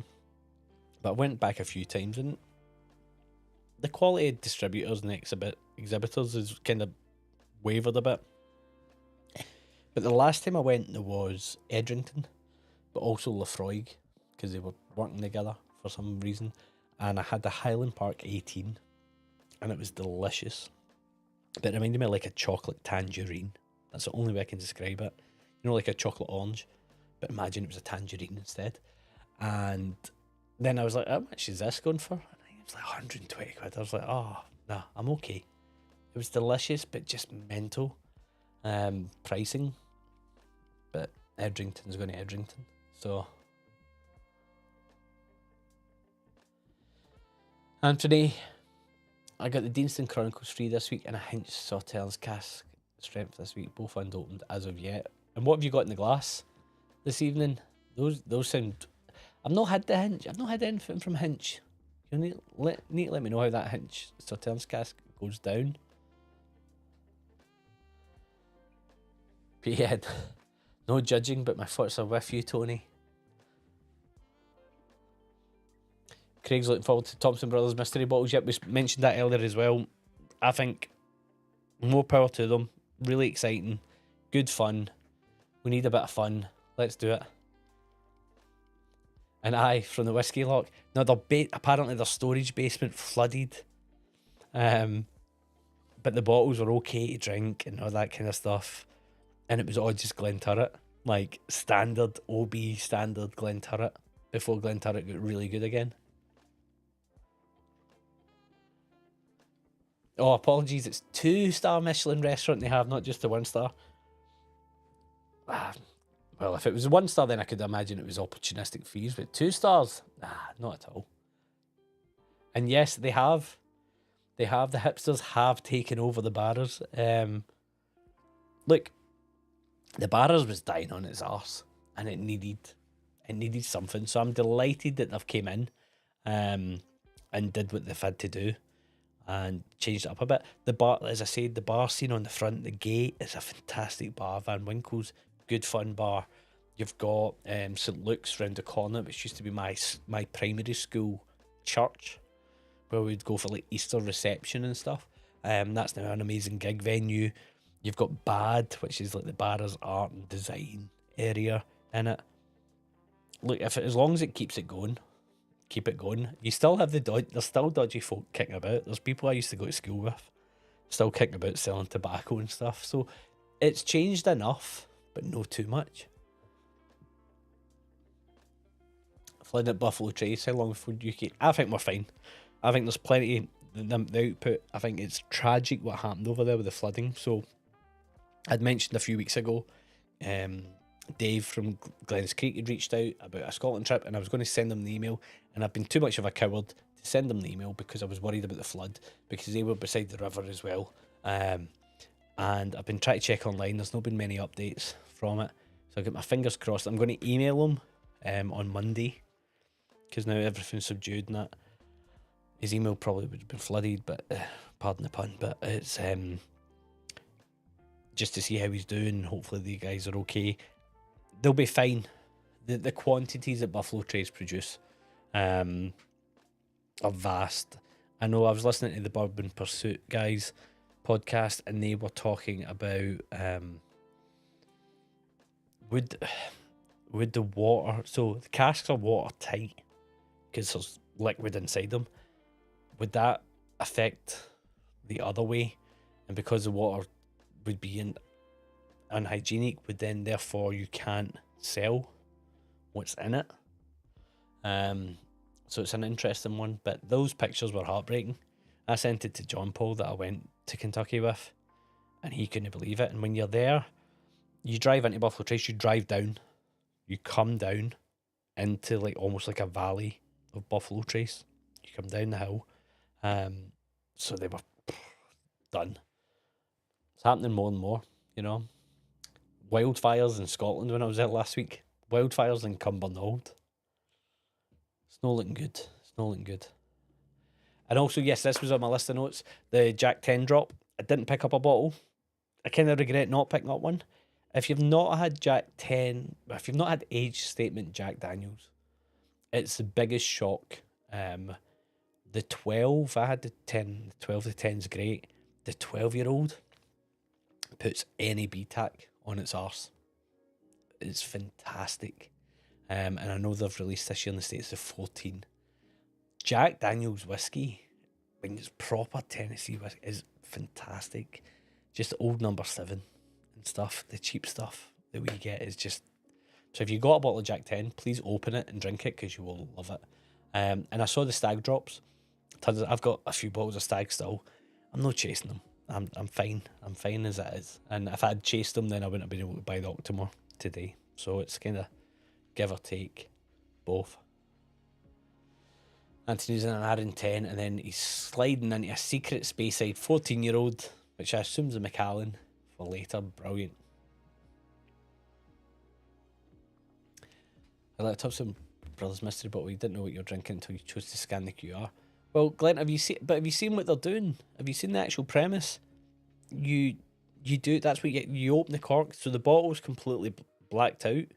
You don't know until you open the cork, and then you check the number. I think you either scan it or look at the number and stuff. So it is along those lines. It's completely mystery.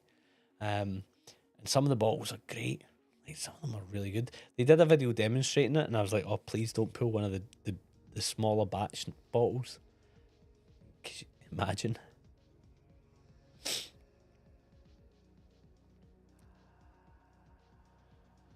Chris, why do the companies do this? Listening to you guys talk about Highland Park going for 40/60/40 just doesn't make sense. I started with the Glenlivet, etc. Once I had a dram at R10, there was no going back. It's a numbers game. I think it's just a numbers game. We're deep in the journey. Like once you progress, you need entry drams and stuff like that, and that's what I'm saying. Well, no, I'm not saying get rid of all 40%, 43%, 45%. Like, do what you've got to do. You shift your bottles. Ben Romack 10, for example. Ben Romack 15. But can you maybe just release something for us as well? We'll buy it. Loch Lomond do it. Loch Lomond are like the prime example of what to do. Bring out your core, have it at your proof point, whatever, and then bring out just some bangers for us, and we'll support you. And it's worked for them, so I just don't understand it either. I don't understand it, but like they've all got numbers to hit, and they've all got targets, and they've all got goals. So it's tough. It's a tough gig. More rain hitting this. Yeah, they're just getting battered. But that area, Kentucky in general, and like that, the bourbon country, is just in an extreme weather area. We were there, and it was like one day was like 18 degrees, 19 degrees. The next day it snowed, and it was like 1 degree, and then the next day it was back up to 20. And then you're driving down the road, and there's like the tornado signs and stuff. What's going on? And the week after we get back, sure enough, tornadoes hit. It's mental. Anthony, I've soaked for a long time, and yes, the dirty water was soaked through, but this would take time. Yeah, that's what I mean. Like, how long would it take for that water to actually penetrate the wood to then contaminate the whiskey inside? And then like, there's a lot of questions around those barrels, because there's a lot of barrels would have been affected. But in saying that, the way the rick houses are as well, it's a tough one.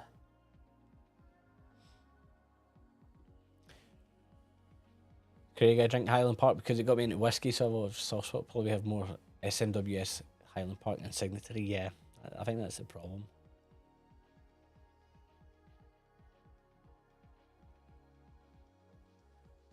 Yes, Glenn, that's a question we need to know. Would you consider coming back? And I've seen the comment further down. Yeah, only the lower ricks would have been impacted, and so you do wonder. But then it depends on the warehouse and the way that how they're storing them, and it's funny how important that is in bourbon. The levels, because of the way the temperature works and the extreme heat and stuff like that, and they try and keep stuff lower and higher. Mike might be able to give more insight in this, but I'd be intrigued to know how much stock was properly affected by it, because it was good few feet underwater, wasn't it?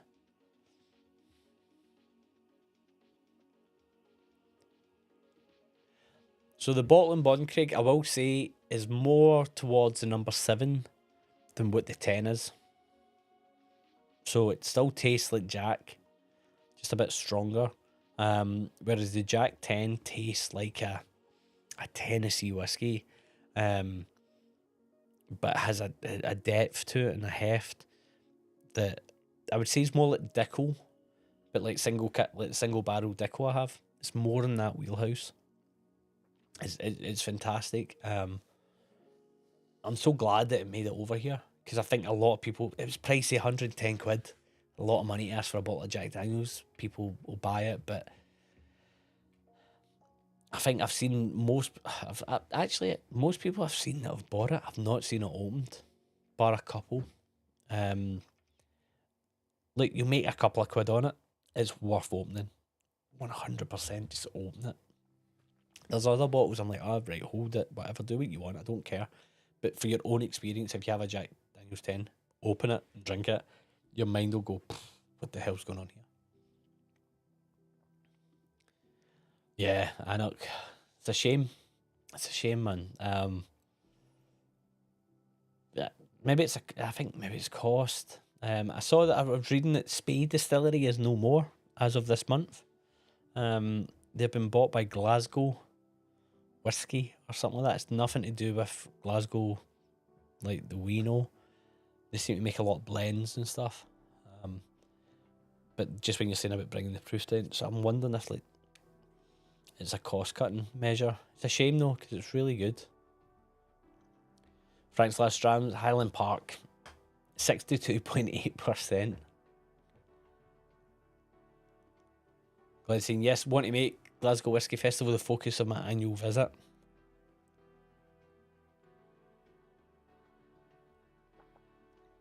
Ben Romack are good at releasing loads for the enthusiasts, and Jura's doing it. I've not tried that Prospective series yet.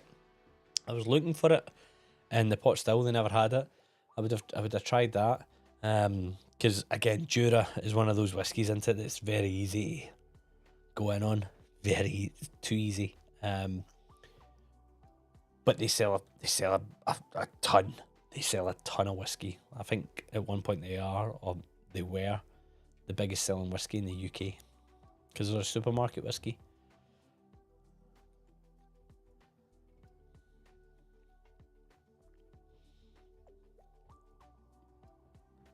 Craig's on the SMWS, 62.9%. Beach Bonfire at sundown.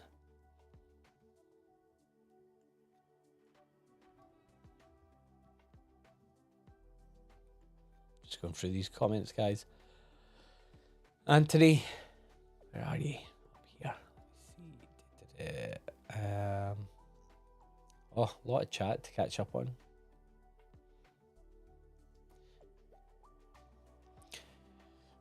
Why can I not find that comment up here? Over there. There we go. It's not there. Weird. If it's dirty water, then it would be an insurance job. If it's just rainwater, no worries, as we saw millions of barrels outside prior to filling. Let's get Cooper. If it's dirty water, then it's... Yeah, that's it. That's the problem, isn't it?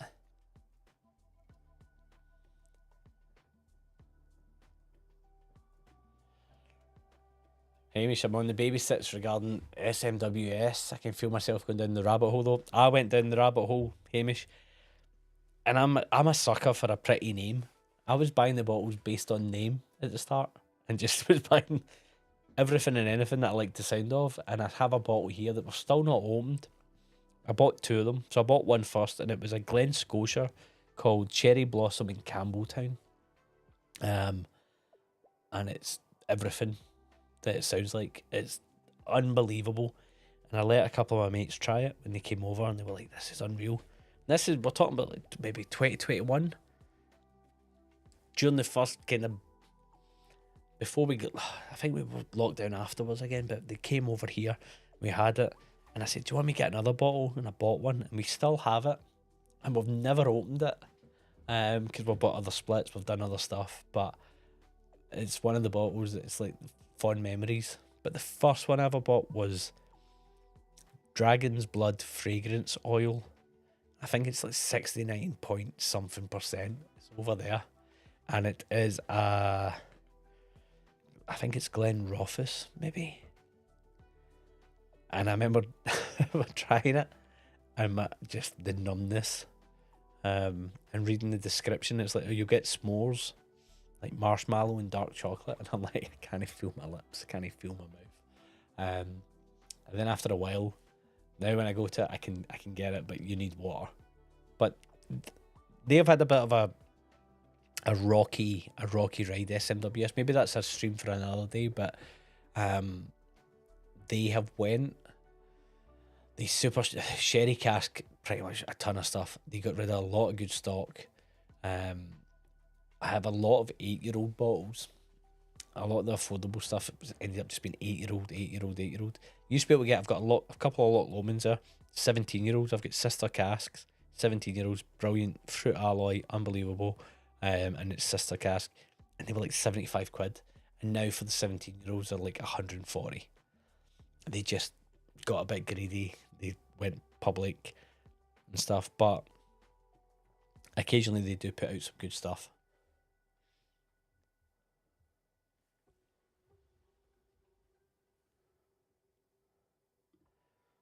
Anthony, I have a few Ben Romack untouched. One is an unusual Polish oak cask, saving to drink in Poland with my Polish mate. Yeah, exactly. Why not? Why not? Let me...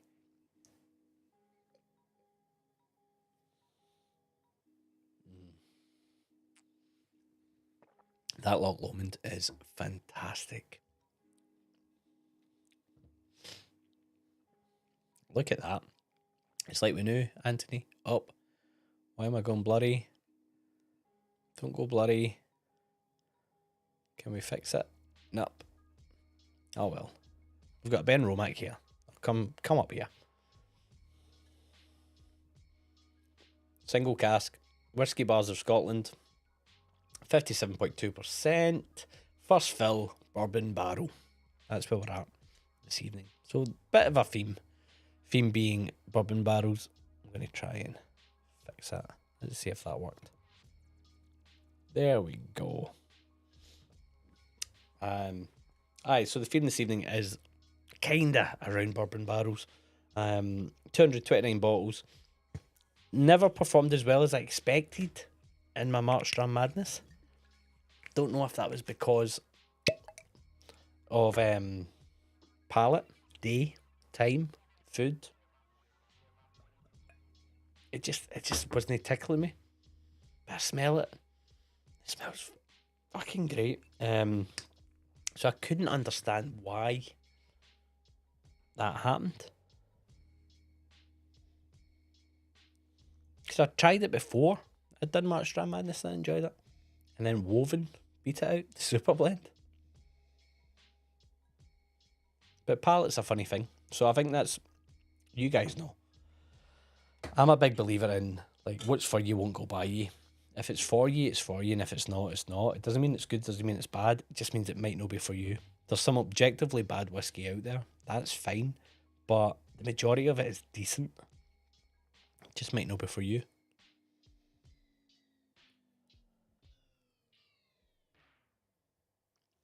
Great nose.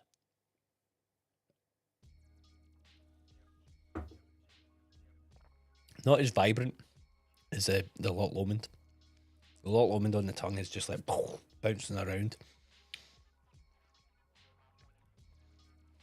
Again, maybe I've done it a bad turn putting it after that Loch Lomond, but a lot more subdued, but pleasant, really pleasant.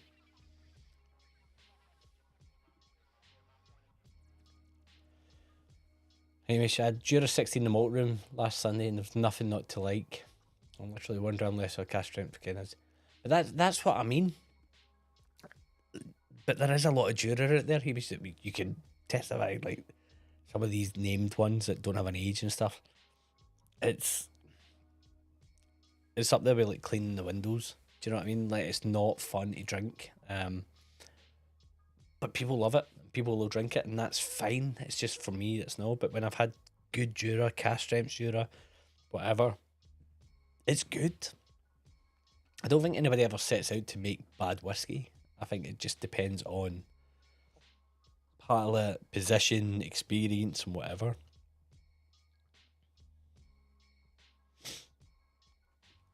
I worked in a cooperage in the 80s in Liverpool. What a tough, hard job that is as an apprentice. They're treated like a dog. Coopers, man, like, it's a aye. I can imagine that. No prisoner job. I love watching the craft of it. Like, it's mad, and it's mad how, like, the dexterity and the skill involved. When you watch the videos even now, and they're pulling up the staves and the way they sort it, and they do, more power to them. Like, unbelievable. Lowland. Most unusual name for SNWS bottle I've seen was whiskey flavoured condoms and skunk roadkill. I can't even imagine. Like, so what's 66? What distillery is that? Imagine putting that on. Oh, Jesus Christ! The one I wish I bought was I think it was Baby We've Got a Stew Going or something. That was from Arrested Development, Carl Weathers. And that alone, I was like, oh, I should buy it. I never did. Should have.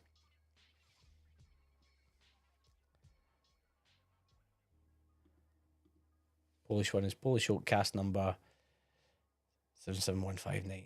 50, I imagine 771 and then 59.8%. Brilliant.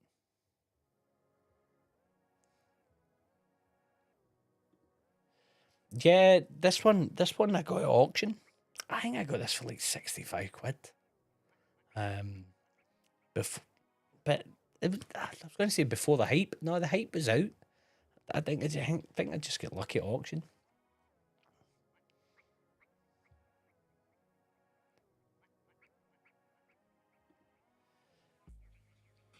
Best I've seen is a rainy night, dropping the cricket. Who comes up with the names of the bottles and what are they smoking, drinking? I like that. I think some of them are really creative. It must be the marketing team, and if it is, there's a girl I used to work with, which would have been in 2012. I worked with her, and she works at, I think they're called the Artisanal Bottle Company or whatever they're called. The people that own SMWS. She works there as like a senior marketing person, and I do wonder if are they involved in that, or is it given to the whiskey guys? Like, is it given to the warehouse managers and stuff, and they're just like, right, we're picking this name, we're doing that name. Ardmore, of course it was. Whiskey flavoured condoms and skunk roadkill. Oh, Ardmore, obviously. Chris, first time for words of condoms. Wait, what can I say? What can I say? Condoms, God. Whiskey flavoured condoms. Used to get them in pubs in Glasgow. You get whiskey flavoured ones and Iron Brew flavoured condoms. It was brilliant. It was a really good pickup. I'll need to go back and look where it was. I picked it up, but I got that and a couple others at the same time. That's the thing about the auctions. You can always find... There's periods where there's like the dip and you can buy quite cheap. Like a couple of Japanese bottles I've picked up. I've got I think it's the Takatsura malt, and I've got that what's it called, Yoichi. I think I picked them up for like 45 quid each. Standard price is about 65, 70. So you can, and that's with fees, you can kind of find a bargain.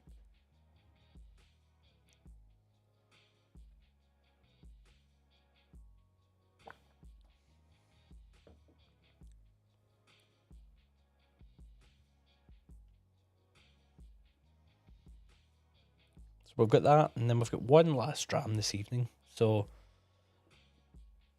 it's been, I pat myself in the back here. I think I've picked the right drams for this evening. I'm quite happy with my selection. I think the bourbon cask influences in these is fantastic. Taliska's obviously a little bit different. That's it's American oak cask, Amoroso seasoned. The Springer, they vary, don't they? Because it's batch. This is Feb 23, 10-year-old. Don't know.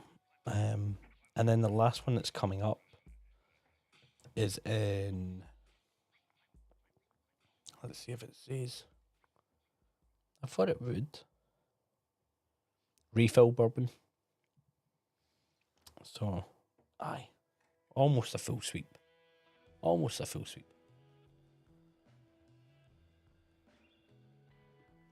No worries, Mike. Absolutely. Reach out. If not, have a fantastic trip. You're in for an absolute treat. Enjoy the hiking, enjoy the whiskey, enjoy the food. And see you on the next stream if I don't hear from you.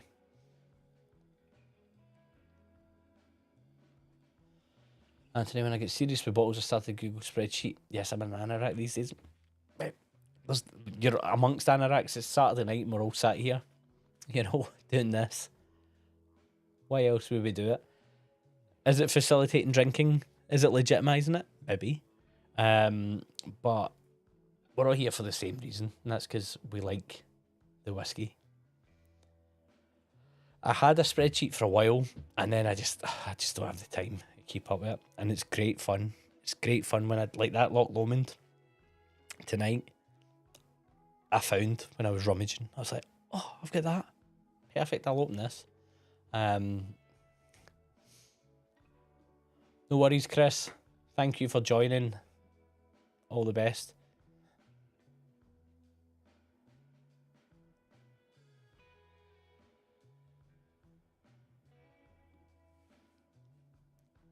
Frank's saying most of the bottles I have are from the EU website and yours might be from the US. Don't know if all the bottles are shipped worldwide. Yeah, SMWS US are quite different to EU, and EU is quite different to GB. They have to, I think, just logistics and the way they have to work state to state. But I know that the was it crash test not crash Scotch test dummies, sorry, Scotch test dummies. One of the guys from there started working at SMWS for US. I'm sure it's like a brand ambassador. And I would see bottles that he would talk about, and I would see them posted and stuff, and we never got a sniff.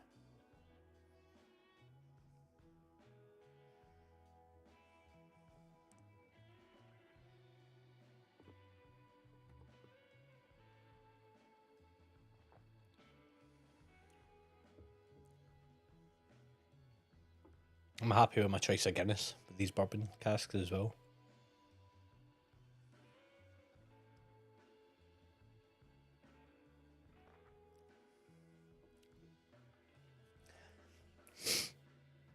Where do we stand on the beer and whiskey footing?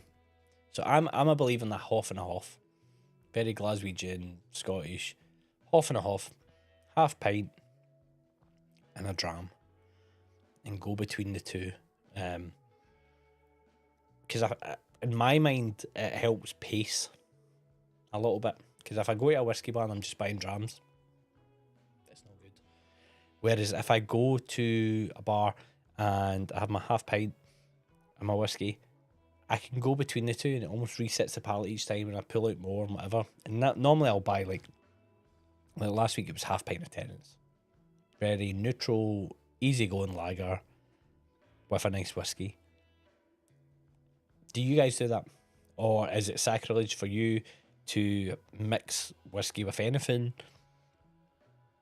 It's quite intriguing because I think for me it helps my palate. It helps kind of attune it. See, when I go to a whiskey show, I've got the bottle of water and I'm drinking on the bottle of water and I'm doing the whiskey, and I'm like, I wish I could just have a bottle of beer or something, just to help reset.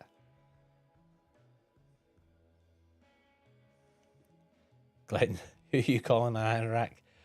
And a Google sheet set up with ratings, tasting notes, and a hard copy Bible for visitors. Exactly. There's no like, you're amongst friends, everybody here. We all do our things. And yeah, Scott Burnlow is brand ambassador for it. Yeah, I knew that. He picked that up, didn't he, after COVID?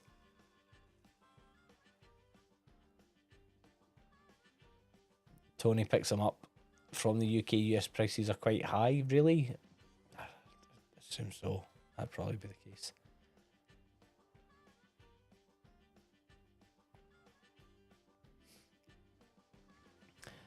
Yeah, I live in Wales and collect many distilleries here, but Loch Lomond are another one I favour. But to drink Signature doesn't seem to put a fruit warm. Yeah. Signature at the moment are riding a great crest of a wave. They're reaping the benefits of taking a massive gamble when not a lot of people were. They put their money where their mouth was. They got the stocks. They bought a lot of it fresh out the tank and put it in their own casks and stuff as well. Big undertaking, and it worked, and they've obviously pissed off a lot of people doing that. Well, a lot of whiskey people, not drinkers, because we're reaping the benefits of it. I think Loch Lomond are reaping the benefits of a very clear strategy. I think Glen Scotia going the same way, although Glen Scotia pricing is leaves a wee bit to be desired. Springbank, we've not even mentioned the Springbank 5-year-old. Have you seen the Springbank 5-year-old label? And it's at 100 proof, like 57.1%. They're bringing this range out. I thought it was an April Fool. So that's happening. And people are panicking, going, oh, does that mean they're going to get rid of 12 cask strength and stuff? No. I think they just want more revenue, and they've got stock, so they can get away with it.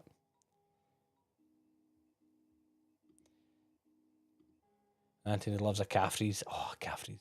I had that for a while. Lowlanders, 8 shilling. A dram works for me. Yep, perfect. See, like, it's PX, Father, Son, Holy Ghost. Perfect.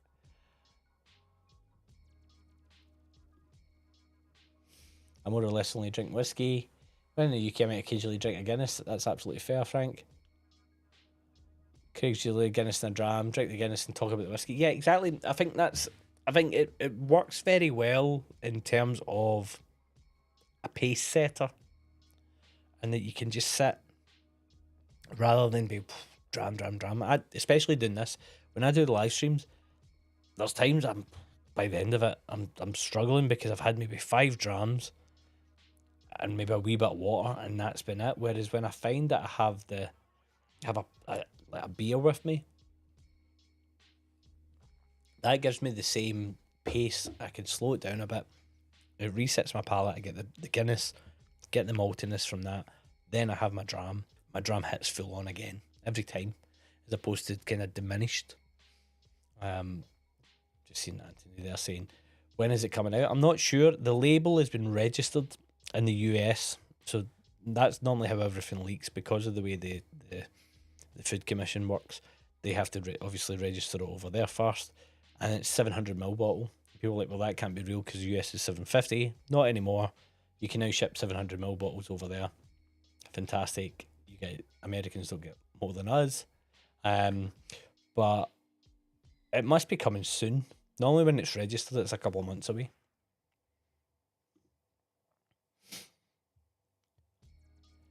Interesting how much they charge for the 5. I thought it would be under 50, but the high ABV might be over 50. Yeah, the taxation on ABV, I'm not sure either, mate.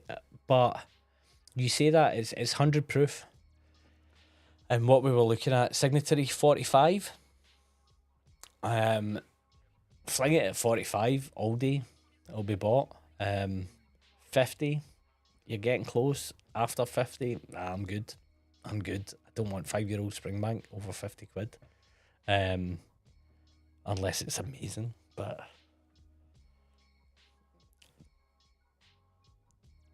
there's been some weird judgment calls at Springbank, and bear in mind that 5-year-old whiskey would have been what? We're talking 2019, 2020 maybe, depending on what they're bottling. I'd imagine it'd be 2019 stock. So they need to be careful. They need to be really careful, because they pissed off a lot of people with the whatever that series is called, where it's super old Springbank but priced at fucking stupid prices for like secondary market. Like what are you doing? So I'd hope that maybe they lean in a wee bit. Campbelltown Lock's got better, thankfully. The first release, the second release, weren't they great? They have got better. So the stock's there. They could do something really interesting with it. But pricing wise, I would say if it's more than 50 quid, it'll be a wee bit of a struggle.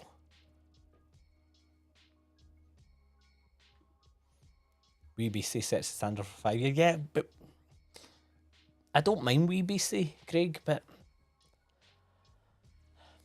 is it as good? It's not. It just feels a lot. It's like Lagavulin 8. It's fine, but 16's better, and it used to be the same price.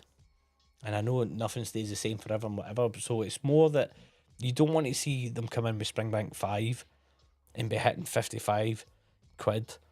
Springbank 10 then becomes like, okay, that's going to be 65 quid.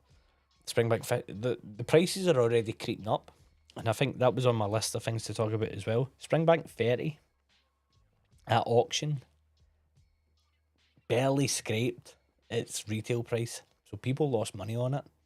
And I could see that coming a mile off.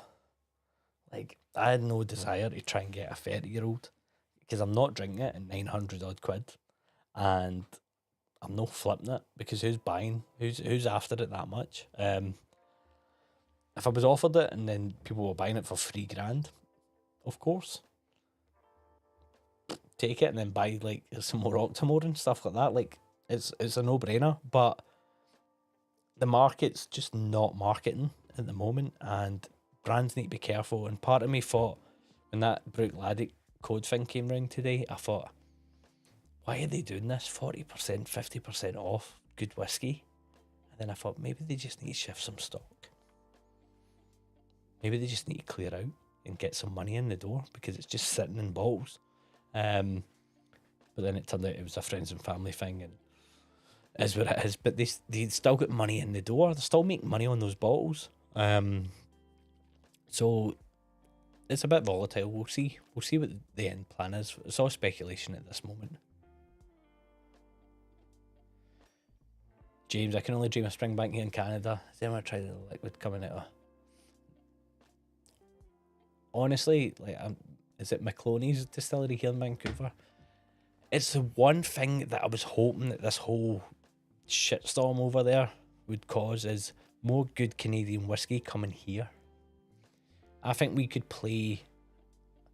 I would hope this is difficult because of how volatile it is, but we could play a wee bit of a game here where we can open up imports from Canada at a very reduced rate, take on some of your surplus that's sitting there now because of the US. We'll snap it up, but and vice versa, we can get more over to you guys as well.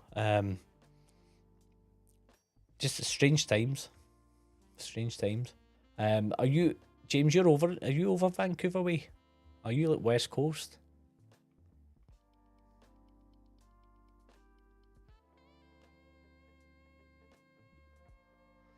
In 2019, my motorcade was dried on Springbank stills. Nice. What a claim to fame that is. So, like, Frank, you're saying that part of your sweaty motorcycle gear and wet motorcycle gear might be imbued in the spirit of these 5-year-olds. If that's the case, we all need to buy a bottle and be like, we know the guy that helped make this.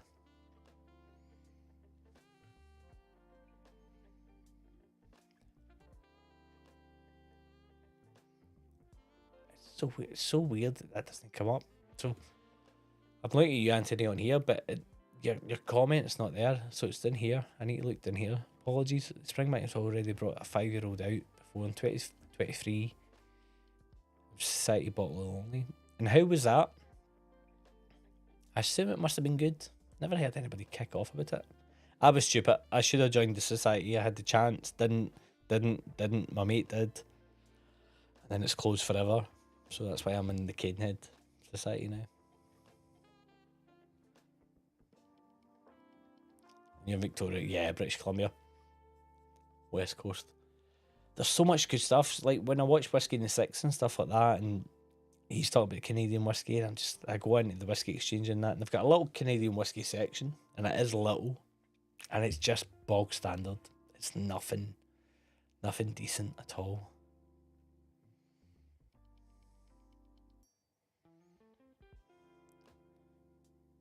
Frank's had some. He tried some. Friend brought a sample. Annie noticed some bottles during a festival, and then Anthony's also noticed some.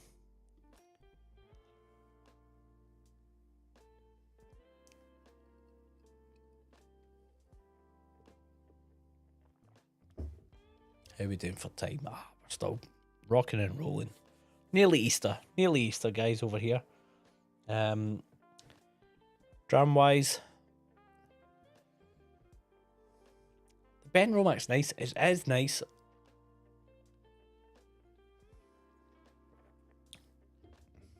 I think it's been top trumped by that Loch Lomond. I think that's the problem. I'm going to have it on its own again. Clean palate and really make a decision on it. It's malty. Quite malty. For being first fill bourbon, it's like...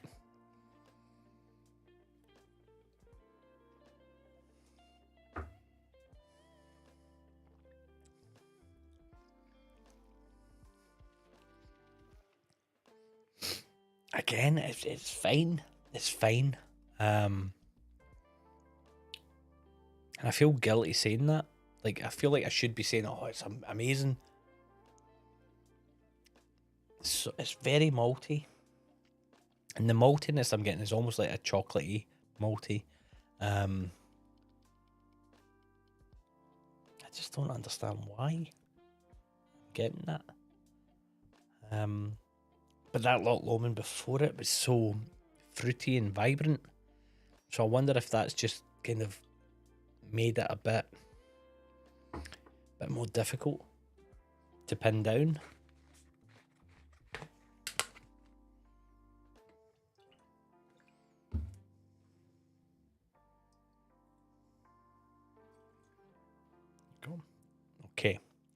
Coming on to the final one now, which is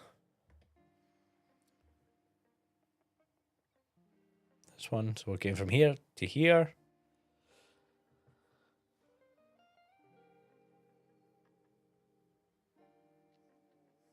Should be good. Should be good.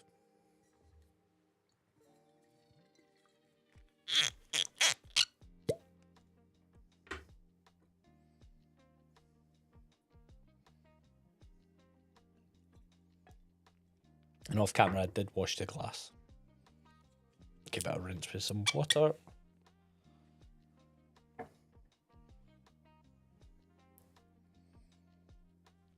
Just more vibrant. More vibrant. But this one is known as the tropical refill. Distillery edition number 7.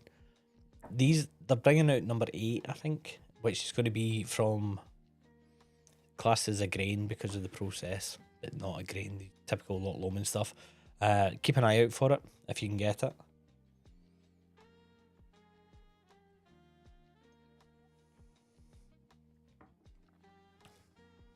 See, part of me was thinking, was the maltiness because of the Guinness and having that and whatever?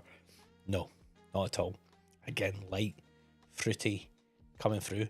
And that shouldn't be light, but on the palate, it's just a lot lighter than the Benromac. The Benromac's quite serious, quite deep set, whereas that's far more fun. Far more fun.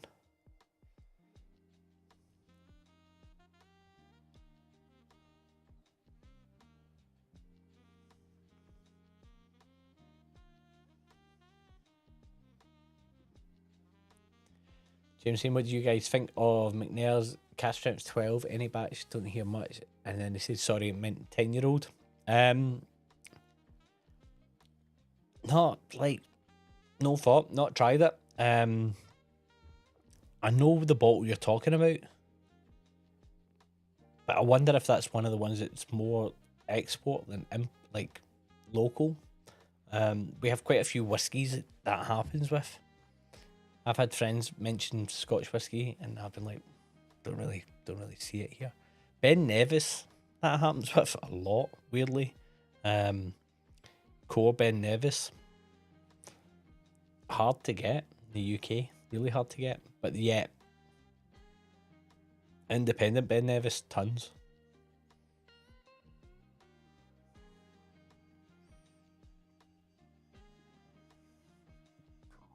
Excuse me. Up a bit. Mrs. Canadian, so I'm blessed with gifts from Canada. Canadians are blown away with the amount of booze over here. Plus Amazon don't sell booze online. Yeah, I know.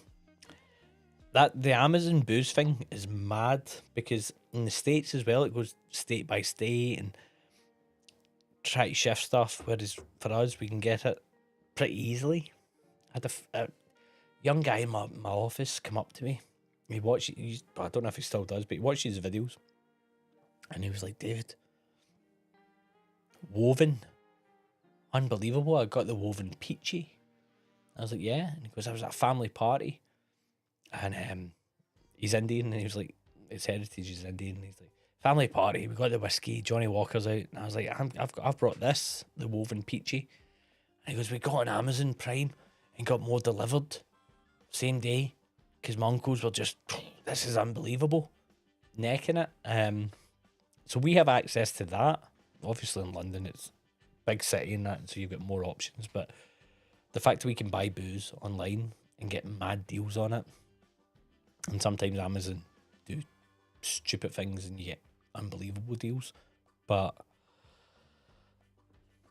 Canada seems to be a little bit like Sweden and Norway, where it's like government controlled. You go to your shop, this is what you can buy, this is the price, there's no deals, nothing like that.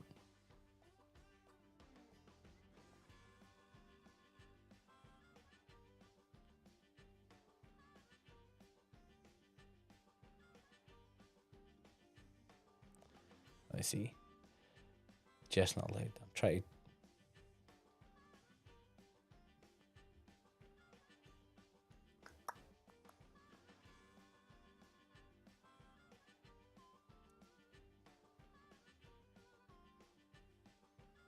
Yeah, it's mad, the alcohol laws, but I know in the States and I know in Canada it can be quite difficult just because of the way it all kind of moves and does stuff, state laws and all. Oh.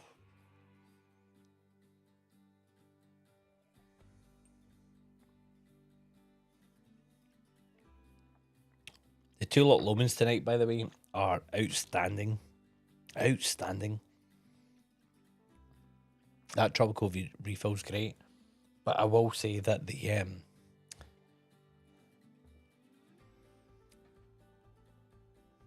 this one, the 2021, is still thinking about that, even though I'm here.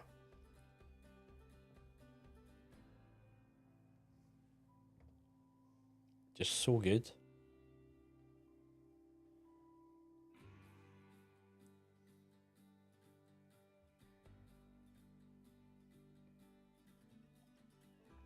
Auntie's mother-in-law is over and she's brought 2 bottles to the UK.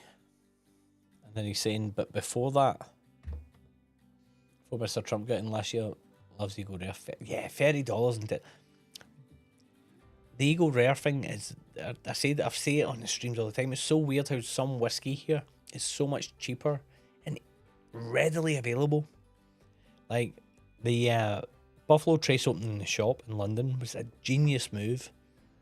But then a lot of Americans were going in. It was all Americans from what I gathered at the start. And they were picking the bottles up and then they were looking at it and going 40% Buffalo Trace. Because they don't have that at all over there. And then they've now started doing barrel select picks in there. So now there's more incentive to go in because you can get proper Buffalo Trace at 45%. Whereas over here, Eagle Rare, the States, they were all gone mental for it. And we're like, I just walk in Tesco, there's a bottle. There you go, I've got a single barrel. Fine, easy to get. Oh, yeah. Oh. Are you like me? Have you opened any of them yet, Anthony? Have you opened any of them until you get number 1? Because I've got that with the Colquerans. I can't open them until I complete the set, but they keep bringing them out. So I can't open the heavily peated.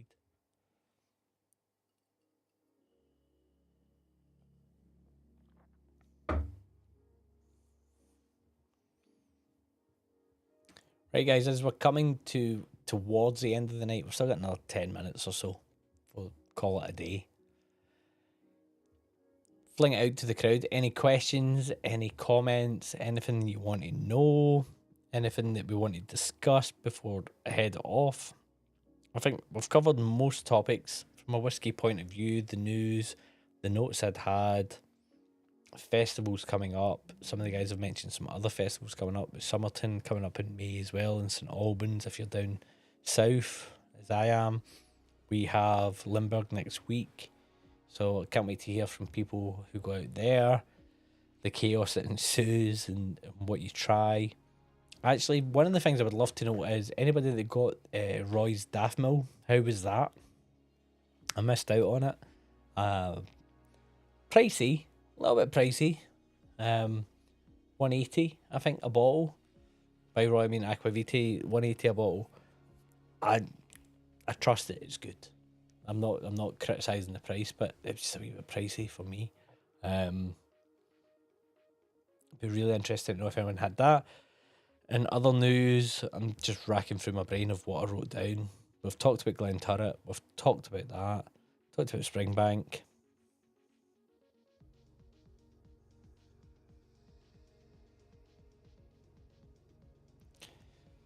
Yeah, Frank saying I'm in the Netherlands, so I should be able to buy in the UK store with a friend and then ship to myself. But hey, there's only so much stuff. Yep, exactly. And you're going to Limburg, mate. That's fine. Absolutely fine. Or get in the pub, join us. That's something that I'm actually I can do, and I'm exploring. Is for you guys that are still hanging around after midnight, a wee bit of a call-in show, radio style or whatever. You can do it by video, you can just do it by audio, of dialing in on a Saturday night. Tell me your drams, having a wee bit of chat, and then out the door. A few minutes. I just think it'd be fun. I think it'd be fun, especially out and about. Saturday night is a social night. People are out, people are here, people are there. So I'm exploring how we can make that work. And then also if I bring guests, so I've got like, you can't see it on camera, but I was like, maybe I can move that camera and you can see it. It's too dark.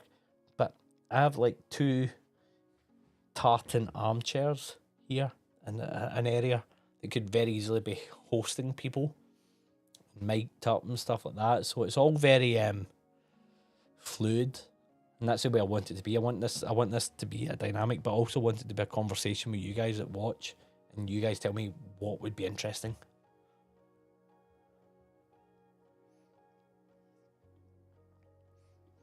I saw that, Tony, the tickets pricey, 80 quid. Wee bit. I was like, for what?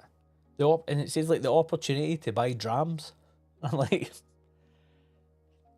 did I get any for free? I know I get the warehouse tasting and stuff, but come on. And you've got one of the bottles. Yeah. Like, no shame not opening it yet. I'm just wondering if like anyone that has had them, what they're thinking.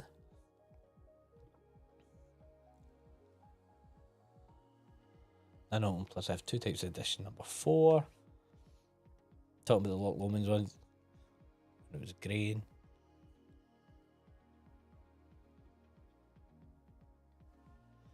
Not about the tough stuff. This time simply over budget for me. Spoke to Roy, was going in. I think, yeah, it flew out the doors. For me, it was just too much. The most I spent on Daffmill was 150 quid a bottle, and I bought 2 a couple of years ago. And it was the best Daffmill I've ever had in my life. I'm not saying that because I bought it. It was PX cask, and it's the greatest example of a sherry cask finish with a spirit that just merged perfectly. And I've still got 1 bottle of it. I shared it with so many people because it was just unbelievable. It was such a great dram. And that other bottle is so sacred to me now. I'm just like, I don't know when I'll ever have an excuse to open it. I'll find one, but I loved it. It's brilliant. So that's why I'm like, I know why the price will be the price it is, but at the same time, I just can't justify it. Can't justify it at all. Yeah, of course it is. Of course, it's Daffmill. The people that have bought it and punted it on there, you can never judge. Times are tough, whatever, but it's not going to make it. I'd be amazed if it made a load of money. Maybe amongst Daffmill collectors, but James, which favourite place to enjoy a dram in London? We'll be back in August. Swift. Bar Swift. Soho or Borough. Love it. Love it. For all the reasons that you should. You go in, there's a bar, you ask the price of something, you're told the price of it. The selection's great. The one in Soho, the bar manager loves his whiskey, brings cage bottles from Springbank, sticks it behind the bar, sells it at price. Like, get a cage bottle dram for like 8 quid, 9 quid. Like, come on. The others, I struggle. I'm not going to say too much because, again, I don't like saying anything. If I've not got anything nice to say, I'd rather say nothing.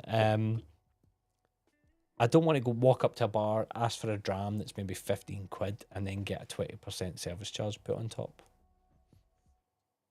Like, let me pour it myself then. Like, no, don't be doing that.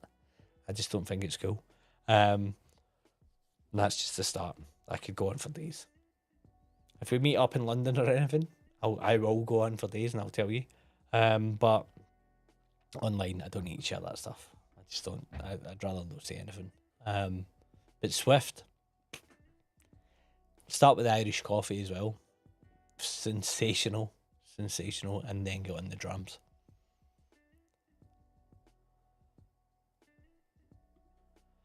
Loman wanted your bottle back because of the mix-up. Jeez, oh.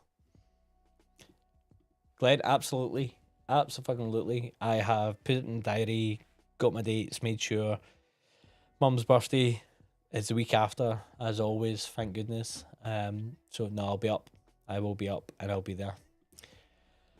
Well, guest podcast. Yes, the Drams podcast picked up pace again. It must, like, I think March Dram Madness pushed a lot of my content out to people just through the algorithm, and a lot of people watched the Marcos North Star podcast. I'm trying to do it. The one thing that I didn't want to do with Drams with the podcast was do it online. I want to be with the person, and so I'm looking at that. I was going to reach out to a few people, just running out of time. So it's one of those weird ones of like, I'll do it when I can do it, like proper. But absolutely on here, I want to get some guests on. I want to get people dialed in. As I said, I don't mind the dialing on this. I think that'll be good fun. Saturday night, get involved. For example, I've just clocked. There's Alan, the whiskey friend, just getting me having a boon of 21, sitting along listening to the patter, like somebody like Alan or something on this. Perfect. Just some easy going, bit of chat, couple of drams. The thing for me is, it's like, what if you're watching, how would you enjoy it? And I think the way this live stream works is I engage with you guys solely. I'm focused on you guys and I love it. And I explain it to people when they're like, how do you do that? Like, you go live for a couple of hours and what is there an agenda? Are you talking about something? I'm like, no, I just engage with the people talking away. And so I don't want to move away from that, but I think I want to bring people in and out of this, almost like a wee bit of a chat show. People can pop in, on to the next one, let's chat about this and do that. So big plans. It's easy, big plans, and then you don't do it. So that's why, like, the first stage is, if no one saw it at the start, I've kind of rebranded the start of this. I'm going to rebrand Drams on the Run, just freshen it up a wee bit, give it a bit more of a oomph, bit more of a push. But I've got a few guests lined up, people that have said they're happy to do it. I'm trying to get a nice variety of people. On Drams especially, there's 2 tiers as well, which you'll find out a bit, but you'll have whiskey people, and then you're going to have some non-whiskey people. And I think that'll be fun as well, as we bring them into it, bring them into the world of whiskey and see what they do. Tony, I'm going to break your heart. Nah, no bitter. Even though I'm drinking a Guinness, I can't do it. I used to work in, like, the pub I used to work in Glasgow, the State Bar, really famous camera pub. Where I live, there's a camera pub round the corner. I can't deal with lukewarm beer. Cannot do it. And bitters, I've tried. It's just it's no for me. I can't do it. Palate just doesn't agree with it. Lager, cold lager, perfect. Guinness, fine. And then that's me. That's me.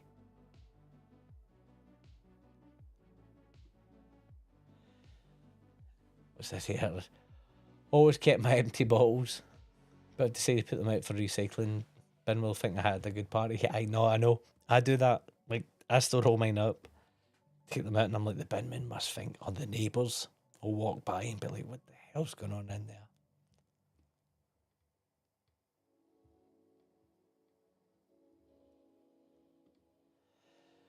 Petehead, no chance of joining live. Don't think I'll be able to speak normally at the end of the day next week. Guessing I'm joining the after party in the hotel with a couple of barflies.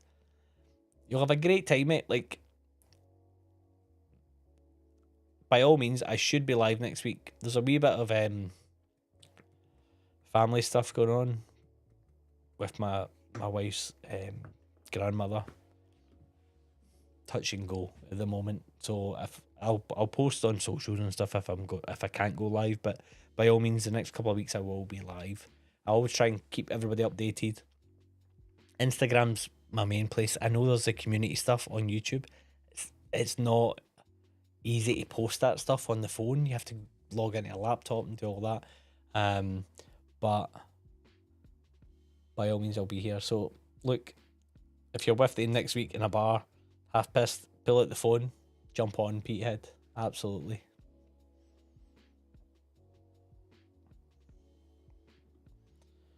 Looking for a good couple of 40-ish bottle drinker. Mate, at this stage, you can buy so many good bottles in that price range. Like, better than you could 3-4 years ago. The Signatory stuff, 45 quid. Go blind. Signatory 100 proof. Just pick up a bottle. And I would say, depending on your palate, obviously, you're going to get a banger. You're going to get something really good. There's some great supermarket whiskies out there. Like the Twisted Vine by Glenmorangie. Fantastic whiskey. It's only 40%. Glenmorangie 12. Get that on offer. Our big 10 is, 30 odd quid. 30 odd quid at the moment at Tesco. You get a lot of bang for your buck at the moment. It's a good time to be a drinker.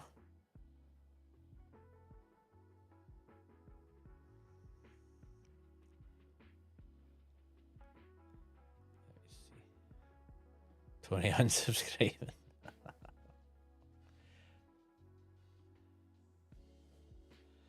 Caffrey's called us Kilkenny Guinness. Like, so would we deem is Guinness deemed a bitter though? But then at the same time, like stout, I was in a pub in Glasgow last week, and no, it was Manchester, sorry. I was in Manchester on Monday and thought, right, fine, go in. I was promised this amazing whiskey bar. I think it's called the Britain's Protection or something. And I went in, looked online, tons of whiskies. So excited, went in, and it was shit.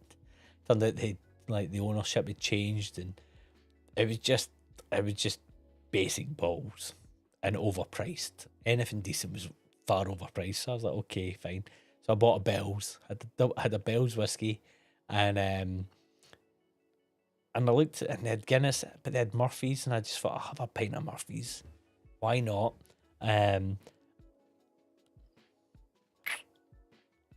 Should have went for the Guinness. It's not the same. I don't mind Murphy's, like Beamish as well, like more smoky and whatever, but I wouldn't, maybe my palate's just messed up, but I wouldn't deem Guinness bitter.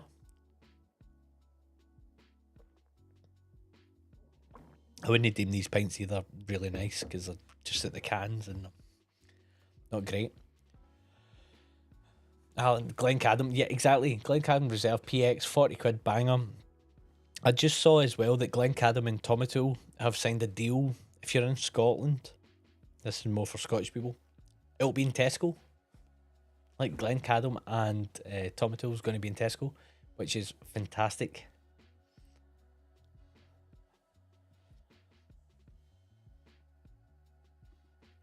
Alan, absolutely. I know.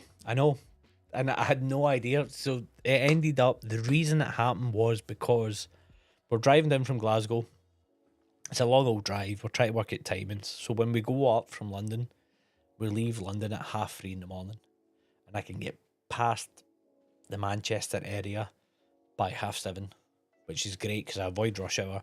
And then we pull in, first service station, I can never remember the name of it. And then we do an hour to TB, and then we stop there. On the way back down, the problem is it's timing for London, because London's always fucking rammed. Either way you're coming in, if you're going, and we live southeast, so we have to either go Dartford or we have to come round Heathrow way. Either way, M25, we're at the midpoint, so we're done. Damned if we do, damned if we don't. And I've just seen that from. Cut that off a wee second. Frank, appreciate you as always. Thank you for joining. Hope those SNWSs are hitting you the right way, and I'll speak to you later on. But going back to your comment, Alan. So we were coming down, and we were like, right, we'll leave Monday, and we'll just leave at lunchtime. We'll have lunch in Glasgow. We'll drive down, and then we'll stop, and we'll stop in Manchester, and then using points and whatever. We ended up picking the Melia inside, next to the old hacienda, and which was great. And then I wasn't going out, and then my wife was like, "Look, the wee one's asleep. Why don't you just nip out and see if there's anything?" And I said, "Oh, apparently there's an amazing whiskey bar online." round the corner. So I went there. It was crap. Then I went to just round the corner from that, this tiled pub, green tiled pub that was meant to be really good. Bit weird. Then I went to the American dive bar round the corner from that. And that was actually good fun. Good fun in there. And chatting to the guys. And they had decent whiskey prices for American whiskey, but not the cheapest, but no overboard. And then up the road. So it wasn't really a Manchester trip. It was more like you've got 2 hours out the hotel when you go.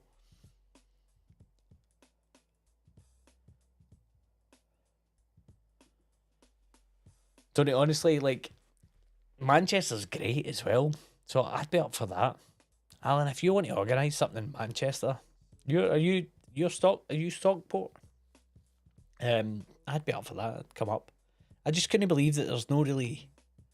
I couldn't believe how crap online when I started digging in. Like, there's no much at all. And I'm kind of looking at it going like, surely not Manchester, man. Because guys were coming in the pub, in the Britons and the Scottish. And one guy came in and he got like a double grouse. I ended up getting a double bells. I'm just like, what's going on?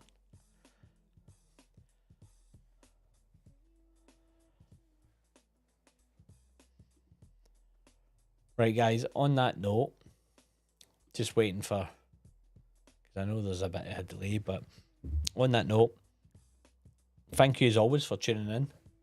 It's been a good laugh, as always, on the Saturday Night Drams. I don't know if I'm going to be, I don't think I set it up. I do have, you're going to have to indulge me a wee second here while I do some jiggery pokery with some scenes. I think if I press that, it's going to go there, isn't it? I've got an outro as well. I set it up. Let me see. Maybe if I drop it into, if I press this, it's going to jump to that though, isn't it? Let's see. Let me see if I click a button.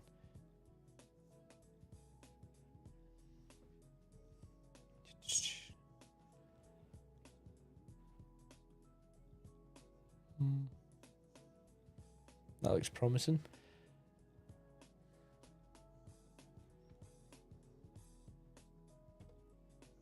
That.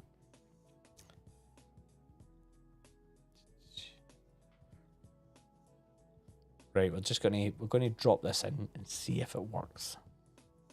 But guys, appreciate your time. As always, have a wonderful week. I should be back here next Saturday. If not, check the Instagram at Drinks Whiskey. Keep you updated. Should be more content this week. Fingers crossed coming from me. But as always, I appreciate you. Cheers.